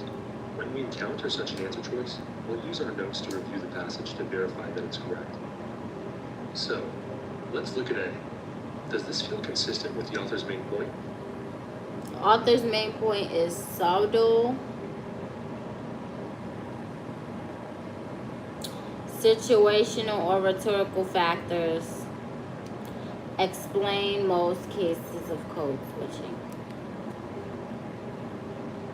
A. Researchers revealing that speakers are sometimes unaware of code switching case cast doubts on results of a prior study involving high school students. No. Why are you bringing up high school students? Well, This suggests that the author doesn't buy the study about the high school students in the second paragraph, right? no, he never But said it. we know the author uses that study as support for the main point. I mean, our note for the second paragraph says it's part of the author's support. Since the author uses that high school study to support the main point, we don't have any reason to believe that the author doubts the findings in that study. Since A cuts against the author's main point, we can eliminate it without checking the passage. Let's now check out B. Is this related to the author's main point? Relevant research conducted prior to language of high school students would know. Not really. The claim that researchers had different expectations about the high schoolers' responses before that study was conducted isn't inconsistent with the author's main point. But the author's main point didn't really have anything to do with the surprising results of the study. Moreover, our notes don't mention anything about the researchers' expectations. The main point is that there's examples that can explain But it's not a very strong code switching. Rather than checking the entire second paragraph to see if B is supported, let's set it aside and check the remaining options. We'll move on to C then. Is this related to the author's main Let point? me see what he said. Why did he keep that aside? About the high schoolers' responses before that study was conducted isn't inconsistent with the author's main point. But the author's main point didn't really have anything to do with the surprising results of the study. Right. Moreover, our notes don't mention anything about the researchers' expectations. Maybe this isn't enough to eliminate B, but it's not a very strong answer choice. Rather than checking the entire second paragraph to see if B is supported, let's set it aside and check the remaining options. We'll move on to C then. Is this related to the author's main point? Not exactly. This answer choice is similar to B, as it also describes a belief researchers had before they conducted the study. While this isn't inconsistent with the author's main point, it's not closely related to it. Our notes don't say anything about what researchers believed prior to the study on the Puerto Rican That's so American true. family. They don't even mention researchers changing their beliefs at all. Maybe that's not enough to I cross didn't off C, finish reading it. I but should have we paused should it and read acknowledge it. that it's not a strong contender. Again, rather than eliminating C, let's table it and check the remaining answer choices. D and E. Let's check D now. Is this answer choice? Researchers suggest that people engaged in code switching are usually unaware of which situational factors might influence their choice of language or languages. Yeah. Well, what's E? E suggests the family of Puerto Rican Americans does not code switches conversational except for occasional talk. It's definitely D. So I'm gonna Related to the confidently author's main put that as the answer because that's true. No. The author's main point wasn't about people's awareness of the situational factors that influence code switching. That was It embarrassing. mentioned researchers changing their beliefs at all. So you mean to say we Maybe have to that's go not to enough C to or cross off B? C, but we should acknowledge that it's not a strong contender. Again, rather than eliminating C, let's table it and check the remaining answer choices. Let's check D now. Or E? Is this answer choice related to the author's main point? Man said no. No. The author's main point wasn't about people's awareness of the situational factors that influence code That is switching. 100% It true. simply asserted that situational factors, and sometimes rhetorical factors, explain most cases of code switching. Again, that's reason enough to table D without checking the passage. Let's wrap up with E. Is this Wait a second. Do people think I'm a joke? I think they do. And I mean, at times I am, but nothing's funny. Nothing's funny. Why would you assume this is liquor? If on the test you can't have liquor? Why would they assume that I'm drinking liquor during my LSAT prep? That goes to show how much they think about me and my seriousness. They think I'm drinking liquor.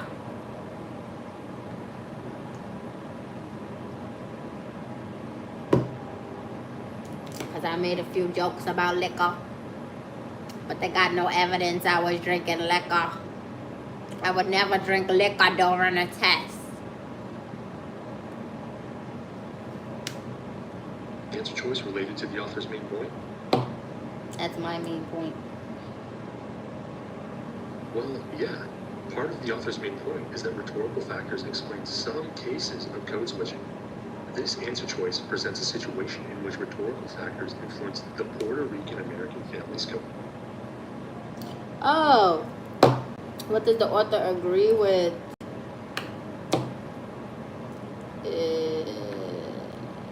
Whoa. run it back because I don't get why he don't agree with the others. Researchers changing the beliefs at all. Maybe that's not enough to cross off C, but we should acknowledge that it's not a strong contender.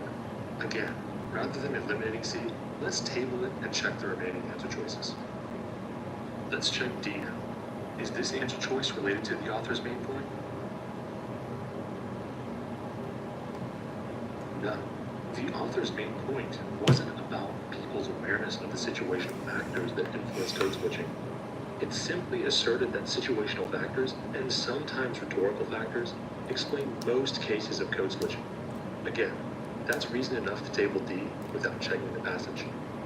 Let's wrap up with E. Is this answer choice related to the author's main point? Well, yeah. Part of the author's main point is that rhetorical factors explain some cases of code switching.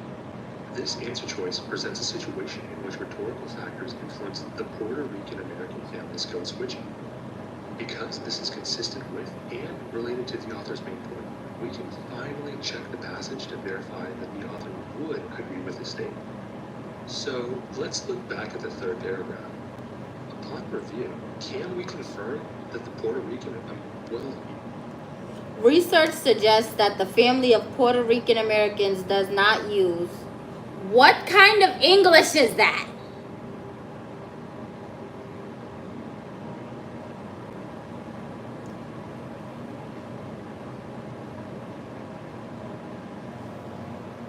Not even do not use. Research suggests that Puerto Rican family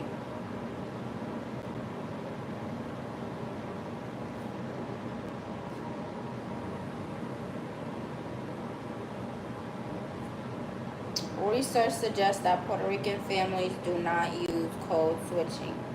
Research suggests that the family of Puerto Rican Americans does not use, do not, whatever. No, that's not whatever. Somebody's going to break that down to me.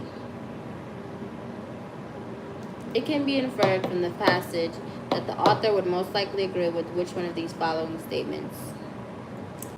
Tone, author agreement. Answer is E. Research suggests that the family of Puerto Rican Americans does not use code switching in conversations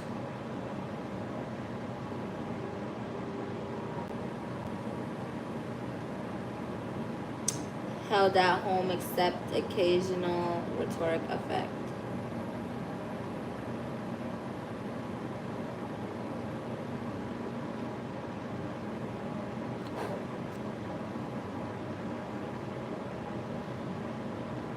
Which is intimate. Okay, I get that.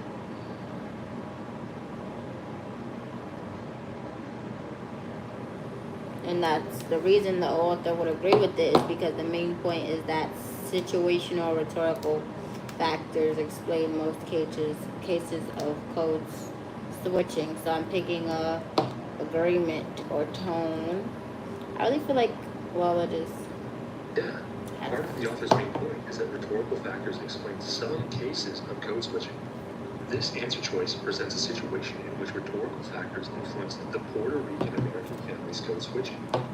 Because this is consistent with and related to the author's main point, we can finally check the passage to verify that the author would agree with his statement. So let's look back at the third paragraph.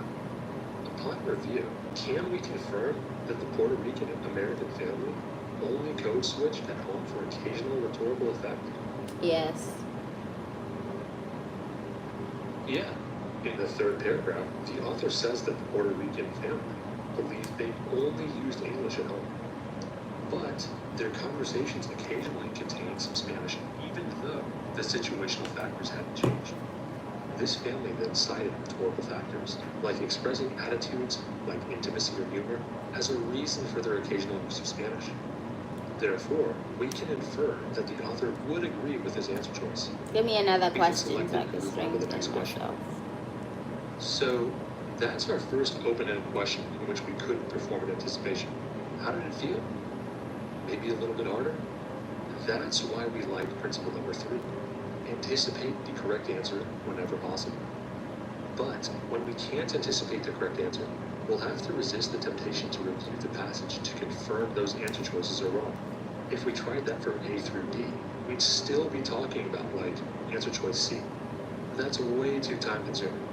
So we'll have to use our knowledge, the main point, and our notes to quickly sift through the answer choices.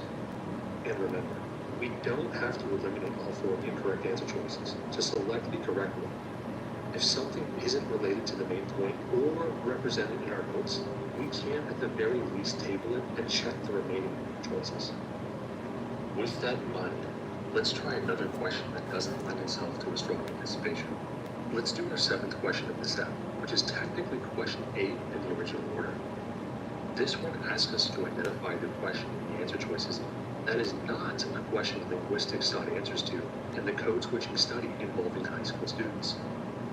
This is not, so must be true. Or matter of fact, let me look at my sheet.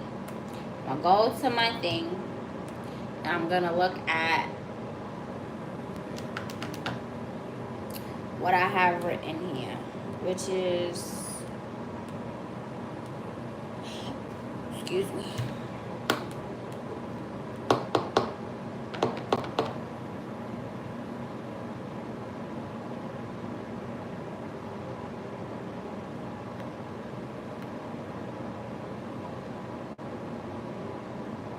I think it's Bizarro. I'm just checking from my question types and what it can be. It might be Bizarro or Weekend. Because it's not a question. Or it must be true, no guidance. So either, not meaning in context, either must be true, Bizarro, Weekend, or hypothetical. We'll see. It's the first time I'm getting a does not reading comp question, so we'll see. Which one of the following questions is not characterized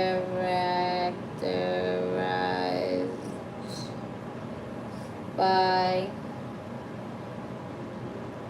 the passage? Now we highlight. No, let me highlight occasional rhetoric. The family of Puerto Rican Americans. Occasional rhetoric effect. Nice. There's probably some more highlights that need to be done, but it's okay.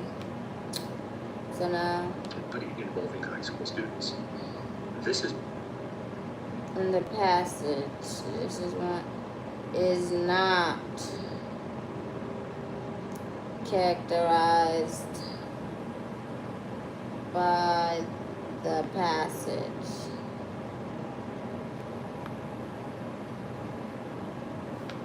As a question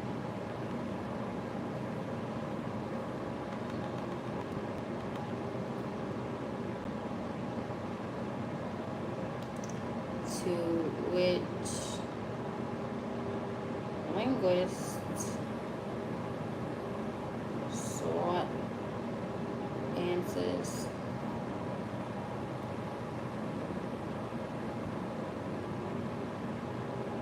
in their code switching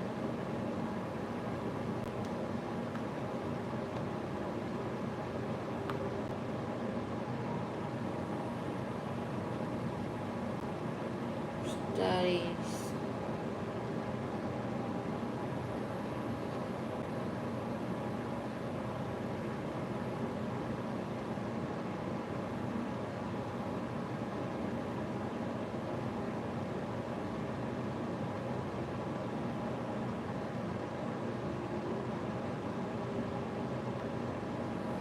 Which of the following questions is not characterized by the passage as a question to which linguists sought answers in their code switching studies, including high school students? Tell me what type of question. What we call a bizarro must be true. I was right. Definitely bizarro, because why you? That's mad bizarre to capitalize not like that. I knew that.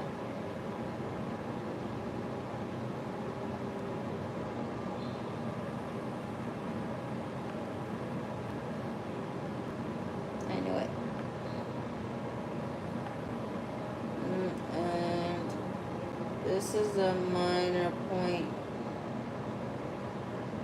Okay.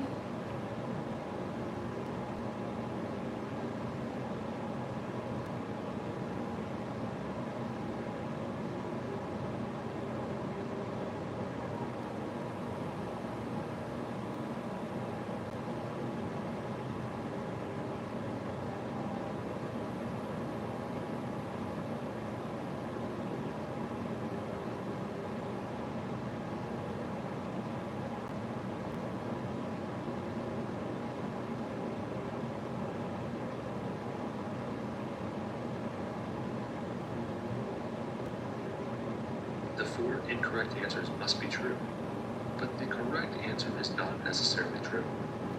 As such, it's basically impossible to predict what the correct answer will say. However, it's possible to anticipate what the incorrect answers will say, especially when the question stem gives us some guidance on where the supporting text may be. This question asks about the code switching studies of high school students. Our Third note for the second paragraph. paragraph No, tells second, us my the fault. supporting text will be there. Yeah. So we can use Nice. our one passage check to see what kinds of questions the linguists sought answers to. Reviewing the second paragraph, we can tell that the linguists were testing the effects of 3 conversational factors that influence code switching: setting, participants, and topic. They proposed 2 consistent or inconsistent factors and see what the students said about the third factor and the language or mix of languages they used. Now that we've reviewed the study's methodology, let's look at each answer choice and ask whether each seems consistent with that methodology. We'll eliminate any answer choice that seems to reflect the kinds of questions the researchers asked until we identify the answer choice that is not consistent with the study's approach. Let's start with A. Does this seem like the kind of question researchers from the high school study would ask? Wait, don't say the answer. Sure. Oh, As we know from God. our review, the researchers provided 2 factors which could relate to a hypothetical conversation setting, participants, or a topic. I The miss when they researchers would just then used to ask say about no. the third factor and which language or languages the students would use. This answer brings up 2 of those factors. Multiple the windows not participants and the supported. topic. We was just in multiple windows. Let's start with A. Does this seem like the kind of question researchers from the high school study would ask? Where do students involved in the study think that a parent-child is likely to be when they're talking about how a good son or daughter?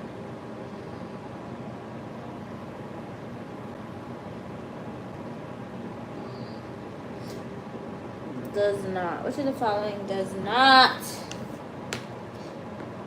have characterization by the passage as a question to which linguists sought answers in a culture?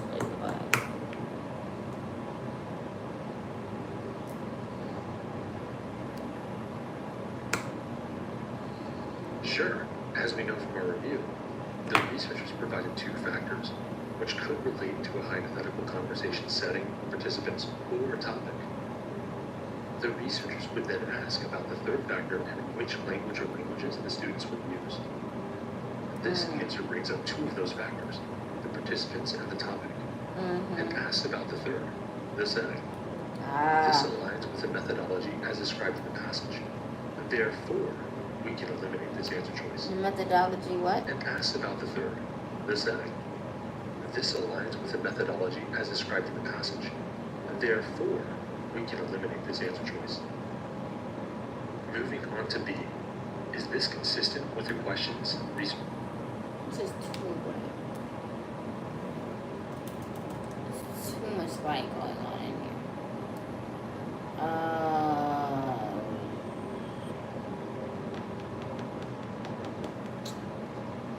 What language or mix of languages do the students involved in the study think that a parent and child would likely use when they're talking out? Wrong. That's the participant. It's talking Just about high school topics study and might ask. participant. Yes. Yep. Again, we know the researchers focused on a conversation setting, participants, and topic. They would provide two factors and ask about the third factor and which language or languages the students would use. In this answer choice, the researchers bring up the participants and topic and ask which language the participants would use. That matches our review of the second paragraph, so we can cross off B. Looking at C now, does it appear to match the type of question the high school study researchers asked?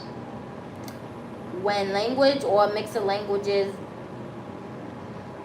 what languages or a mix of languages do the students involved in the study think that increased impartation would likely use? Yeah, definitely.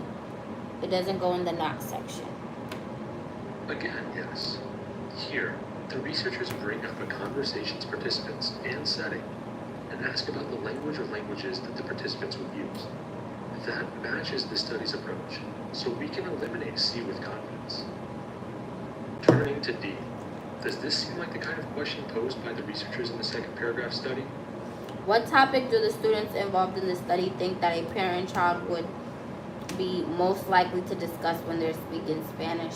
Yes, that's the study and the topic. Well, they're asking Not about the really. topic. Based on our review of the second paragraph, we know the researchers would provide information on the conversation setting, participants, and topic. They would provide two of those factors and ask about the third factor and which language or languages the students would use. That's true. This answer choice mixes those up. This involves the researchers providing the conversation's participants and the language used and asking about the topic of the conversation. That's not similar to the approach described in the second paragraph. So we can be quite confident that D is correct. That It's makes sense. not the type of question that D is the researchers high ask, school not stuff. similar to the approach described in the second paragraph, providing the conversation's participants and asking about the third factor and which language and setting. That makes sense. Not really. It Based just on does our not. review of the second paragraph, we know the researchers would provide information on the conversation setting, participants, and topic. They would provide two of those factors and ask about the third factor and which language or languages the students would use. This answer choice mixes those up. This involves the researchers providing the conversation's participants and the language used and asking about the topic of the conversation. That's not similar to the approach described in the second paragraph. So we can be quite confident that D is correct. It's not the type of question that researchers in high school. Yeah, no, you don't ask this about high school students. That's about more so family, parent, and child. The other one was talking about practitioner. Wait, wasn't it talking about? Oh no, the one at the bottom was talking about a priest. But that's also the school study. So let me see what he says about that.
study asked. In fact, experienced test takers might select D and move on to the next question, certain that it is correct. For the more cautious among us, we can look at E. Does E present the kind of question researchers from the high school study would ask? Maybe? Yep. Again, we have the researchers providing the participants and setting and asking about the third factor, the time. That's a question described in the second paragraph. So we can eliminate E, select D, and move on to the following question. We'll finish up with the 8th question in the set, which is also the last question listed in this passage. This question asks us to select the answer choice that would cast the most doubt on the author. We're gonna come with a fresh mind, fresh water bottle. Which one of the following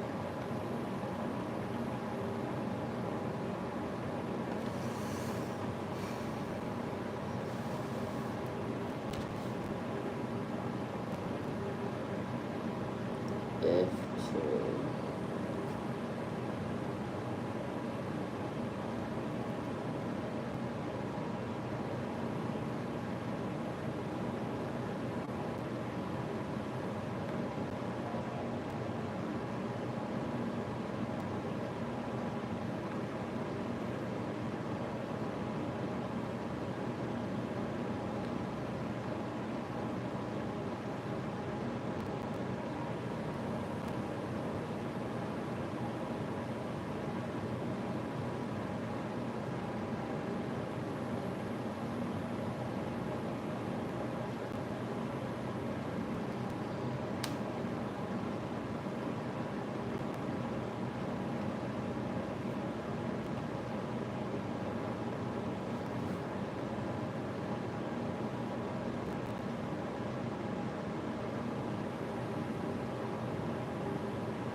Third paragraph talks about family study, humor, and Interpretation of the study intimacy from in the the third rhetoric. paragraph. The phrase cast the most doubt on tells us that we are doing a weakened question, which is in the application family. A weakened question asks us to take information from the answer choices and apply it to the passage. We'll look for the answer choice that, once applied to the passage, weakens the author's interpretation of the third paragraph study. On weakened questions, we generally cannot form a precise anticipation, so we can't go into the answer choices with the type of anticipation we had on the first 5 questions. But we can still form a loose, more amorphous anticipation, especially if we know how to weaken cause and effect relationships. These weakened questions very often ask us to undermine the cause and effect relationship. Indeed, the author believes that the study from the third paragraph shows that there's a cause and effect relationship between rhetorical factors and code switching. We can review the third paragraph to confirm this.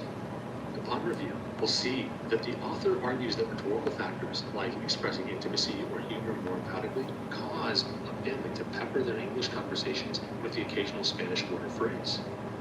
We'll discuss ways to strengthen like expressing intimacy or humor, would undermine a cause and effect relationship. Indeed, the author believes that the study from the third paragraph shows that there's a cause and effect relationship between rhetorical factors and code switching. We can review the third paragraph to confirm this. Upon review, we'll see that the author argues that rhetorical factors, like expressing intimacy or humor more emphatically, cause a family to pepper their English conversations with the occasional Spanish word or phrase. We'll discuss ways to strengthen and weaken causal claims in a later module, but we can preview that lesson right now. The most common way to weaken a causal claim on the LSAT is by undermining the correlation. In this case, the correct answer might show other instances in which a family wanted to make a rhetorical point, such as expressing intimacy or humor, but did not use Spanish to do so. This technique is often called cause without effect. It suggests rhetorical factors might not lead this family to code switch. If the family doesn't code switch to express intimacy or humor, that would suggest code switching serves some other purpose, thus weakening the author's interpretation.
This is chicken scratch. Because there's 10 minutes left. Unacceptable.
Alternatively, the correct answer can show an effect produced without the supposed cause proceeding. In this case, that might...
It involved the family using the occasional Spanish without any rhetorical reason to do so. This technique is often called effect without cause. It would suggest some other reason must explain code switching, like maybe the speaker can't remember a specific expression in English and chooses to use Spanish instead. That would also weaken the expression in English and chooses to use Spanish instead. That would also weaken the author's interpretation of the study of the expression in English. This technique is often called effect without cause. It would suggest some other reason must explain code switching, like maybe the speaker can't remember a specific expression in English and chooses to use Spanish instead. That would also weaken the author's interpretation of the study. Another way to weaken an alleged cause and effect relationship is to show evidence of a probable alternative cause. In this case, if an answer choice suggested that something else led this family to use Spanish, it would definitely weaken the author's belief that rhetorical factors were the driving cause. But, as we said, we can't be too specific with our anticipation. Many things could hypothetically weaken the author's interpretation. So, we should keep an open mind as we progress through the answer choices. We'll start by asking her,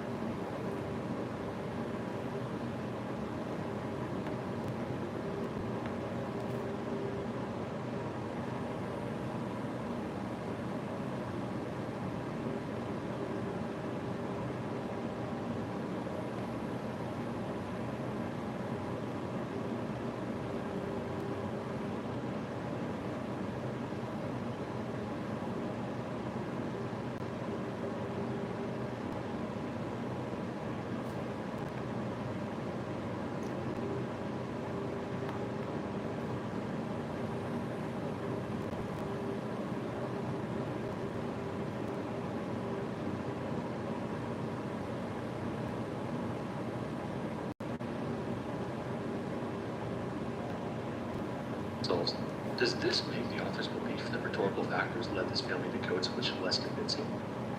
Let's look at A. Does that make the author's belief that rhetorical factors led this family to code switch less convincing?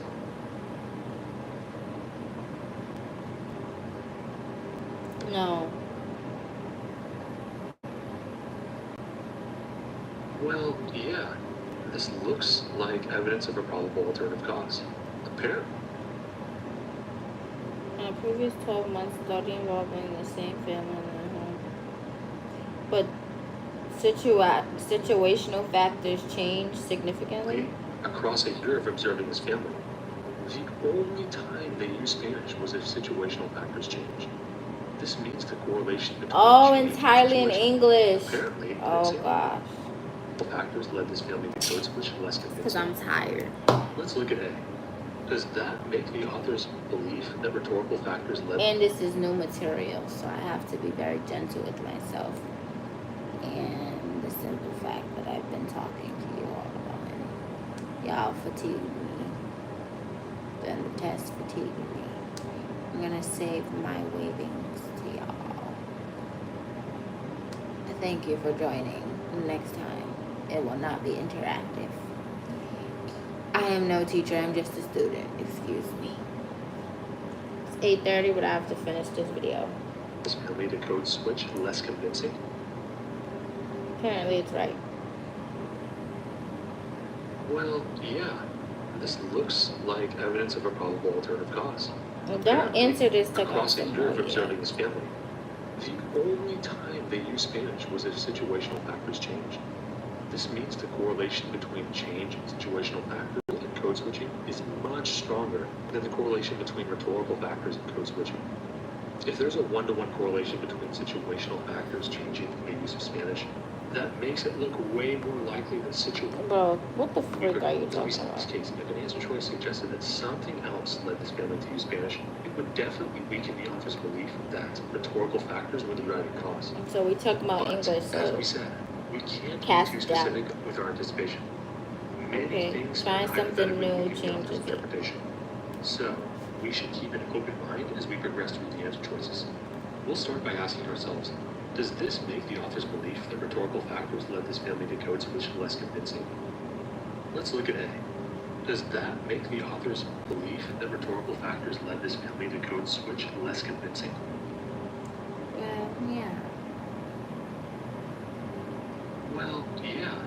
This looks like evidence of a probable alternative cause. Apparently, across a year of observing this family, the only time they used Spanish was if situational factors changed. This means the correlation between change in situational factors and code switching is much stronger than the correlation between rhetorical factors and code switching. If there's a one-to-one correlation between situational factors changing the use of Spanish, that makes it look way more likely that situational factors explain the use of Spanish. That weakens the author's belief that rhetorical factors led this family to code switch. One could also more likely than the correlation between rhetorical factors and code switching. If there's a one-to-one correlation between situational factors changing, apparently, across a year of observing this family, the only time they used Spanish was if situational factors changed. This means the correlation between change in situational factors and code switching is much stronger than the correlation between rhetorical factors and code switching. If there's a one-to-one correlation between situational factors changing the use of Spanish, that makes it look way more likely that situational factors explain the use of Spanish. That weakens the author's belief that rhetorical factors led this family to code switch. One could also think of this as cause without the effect. Over the course of a year, this family would have presumably wanted to make many rhetorical points, like expressing humor or intimacy more emphatically. But unless there was a change of situational factors, they did not use Spanish to make these rhetorical points. Therefore, this answer choice suggests that there could have been many cases in which the cause, rhetorical factors, was present without the effect following, the use of Spanish. If we apply A to the passage, it doesn't really seem like rhetorical factors led this family to code switch. They maybe think rhetorical factors led to code switching, but if we have a year's worth of data suggesting they only code switched when there was a change in situational factors, it seems like situational factors are dictating where the family code switches. This weakens the author's argument. Experienced test takers might be satisfied with A, select it, and move on to the next passage. I'm definitely gonna have to rewatch this with my head in the game.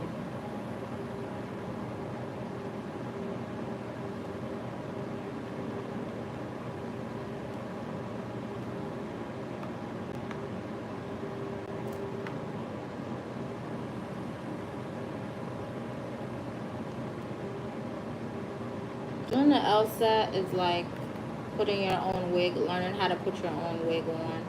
Takes a lot of layers of glue and practice before getting it sturdy.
Oh, that is couching though. It's talking about in a previous study. Thailand English except situational factors.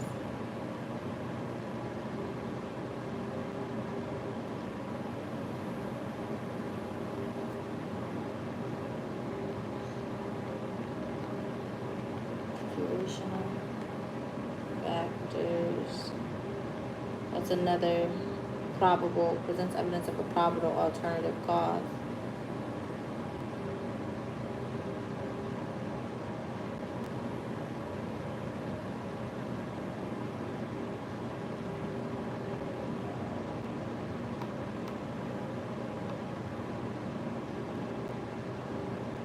Maybe I need extra time on the test.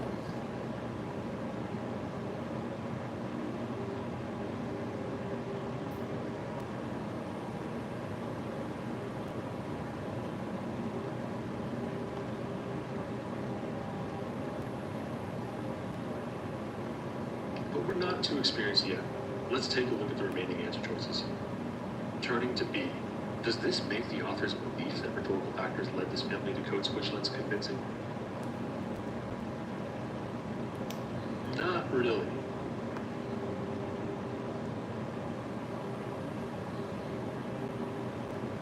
If this answer does anything, it supports the author's interpretation. If we apply this to the passage, it supports the author's assumption that situational factors didn't cause this family to code switch. That aligns with the author's belief that rhetorical factors are the real explanation. Rather than undermine the correlation between rhetorical factors and code switching, this affirms that correlation.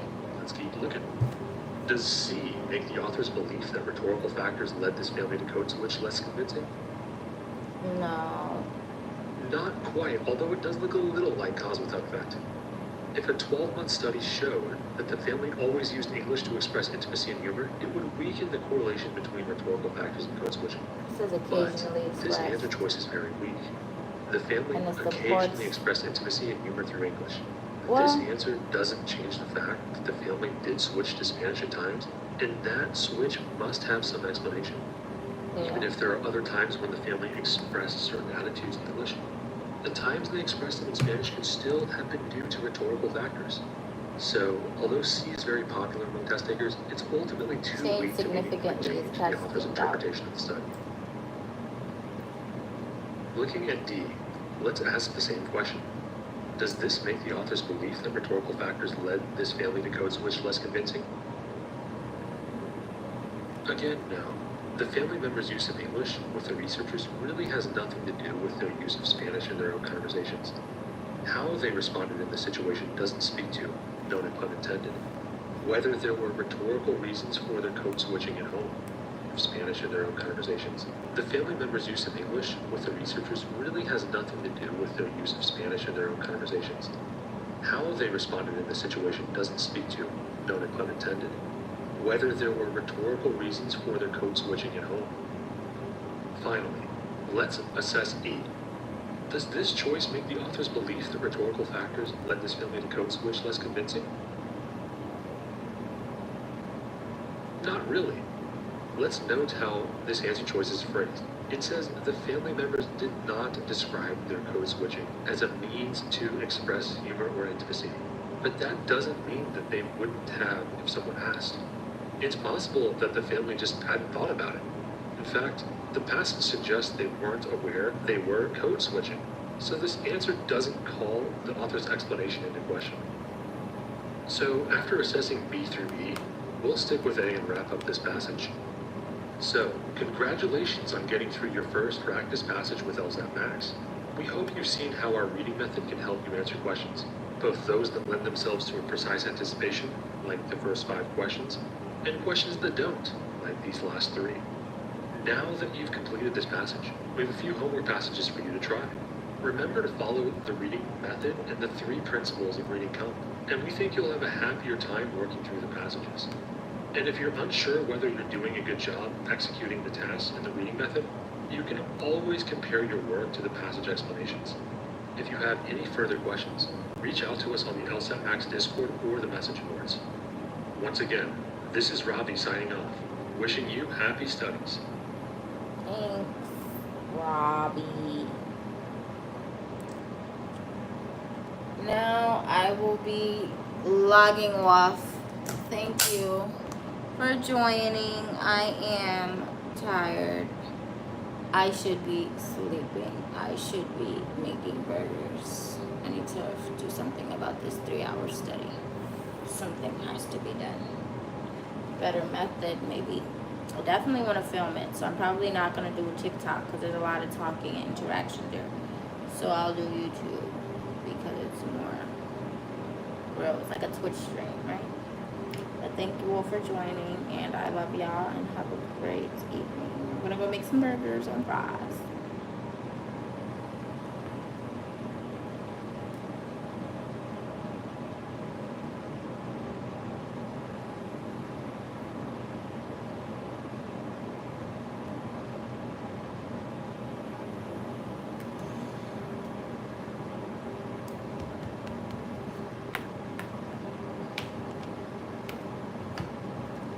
I really did that.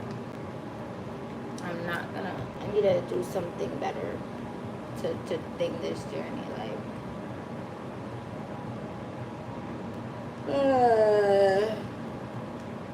myself to, like, don't look at the comments on TikTok, like, don't interact, like, tell them in the topic, like, I won't interact with you, just like, follow, share.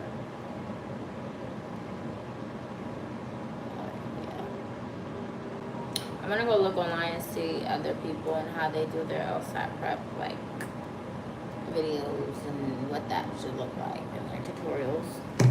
But I got a bunch of notes down. My iPad didn't die and I didn't lose my notes, which is good. I wasn't discouraged.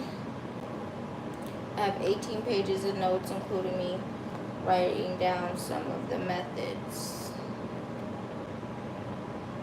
Some of the methods here.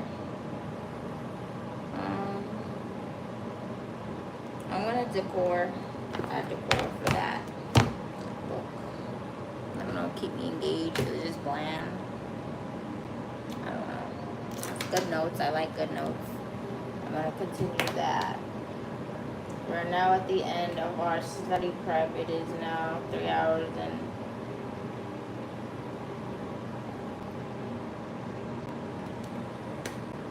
it's gonna end at 3:02 anyway, so we got like seconds till we be done. Look at that, the wig pushed back and I didn't even pull it forward. It's about to end. It just ended, y'all. Thanks for watching. We made it to the end. What? 3 hours? I might do this stay focused 54. I don't know. I'll get back into the 3 hour, but I had to get there. I had to see what it looked like. I'm going to be doing questions for 3 hours again, diagnostics and all of that good stuff. I just had to understand how they break down the questions. Because if you don't understand the layout, you won't know what you're doing. So I'm going to keep that up. And I'm going to keep going soon. I love you all so much. And I hope you have a good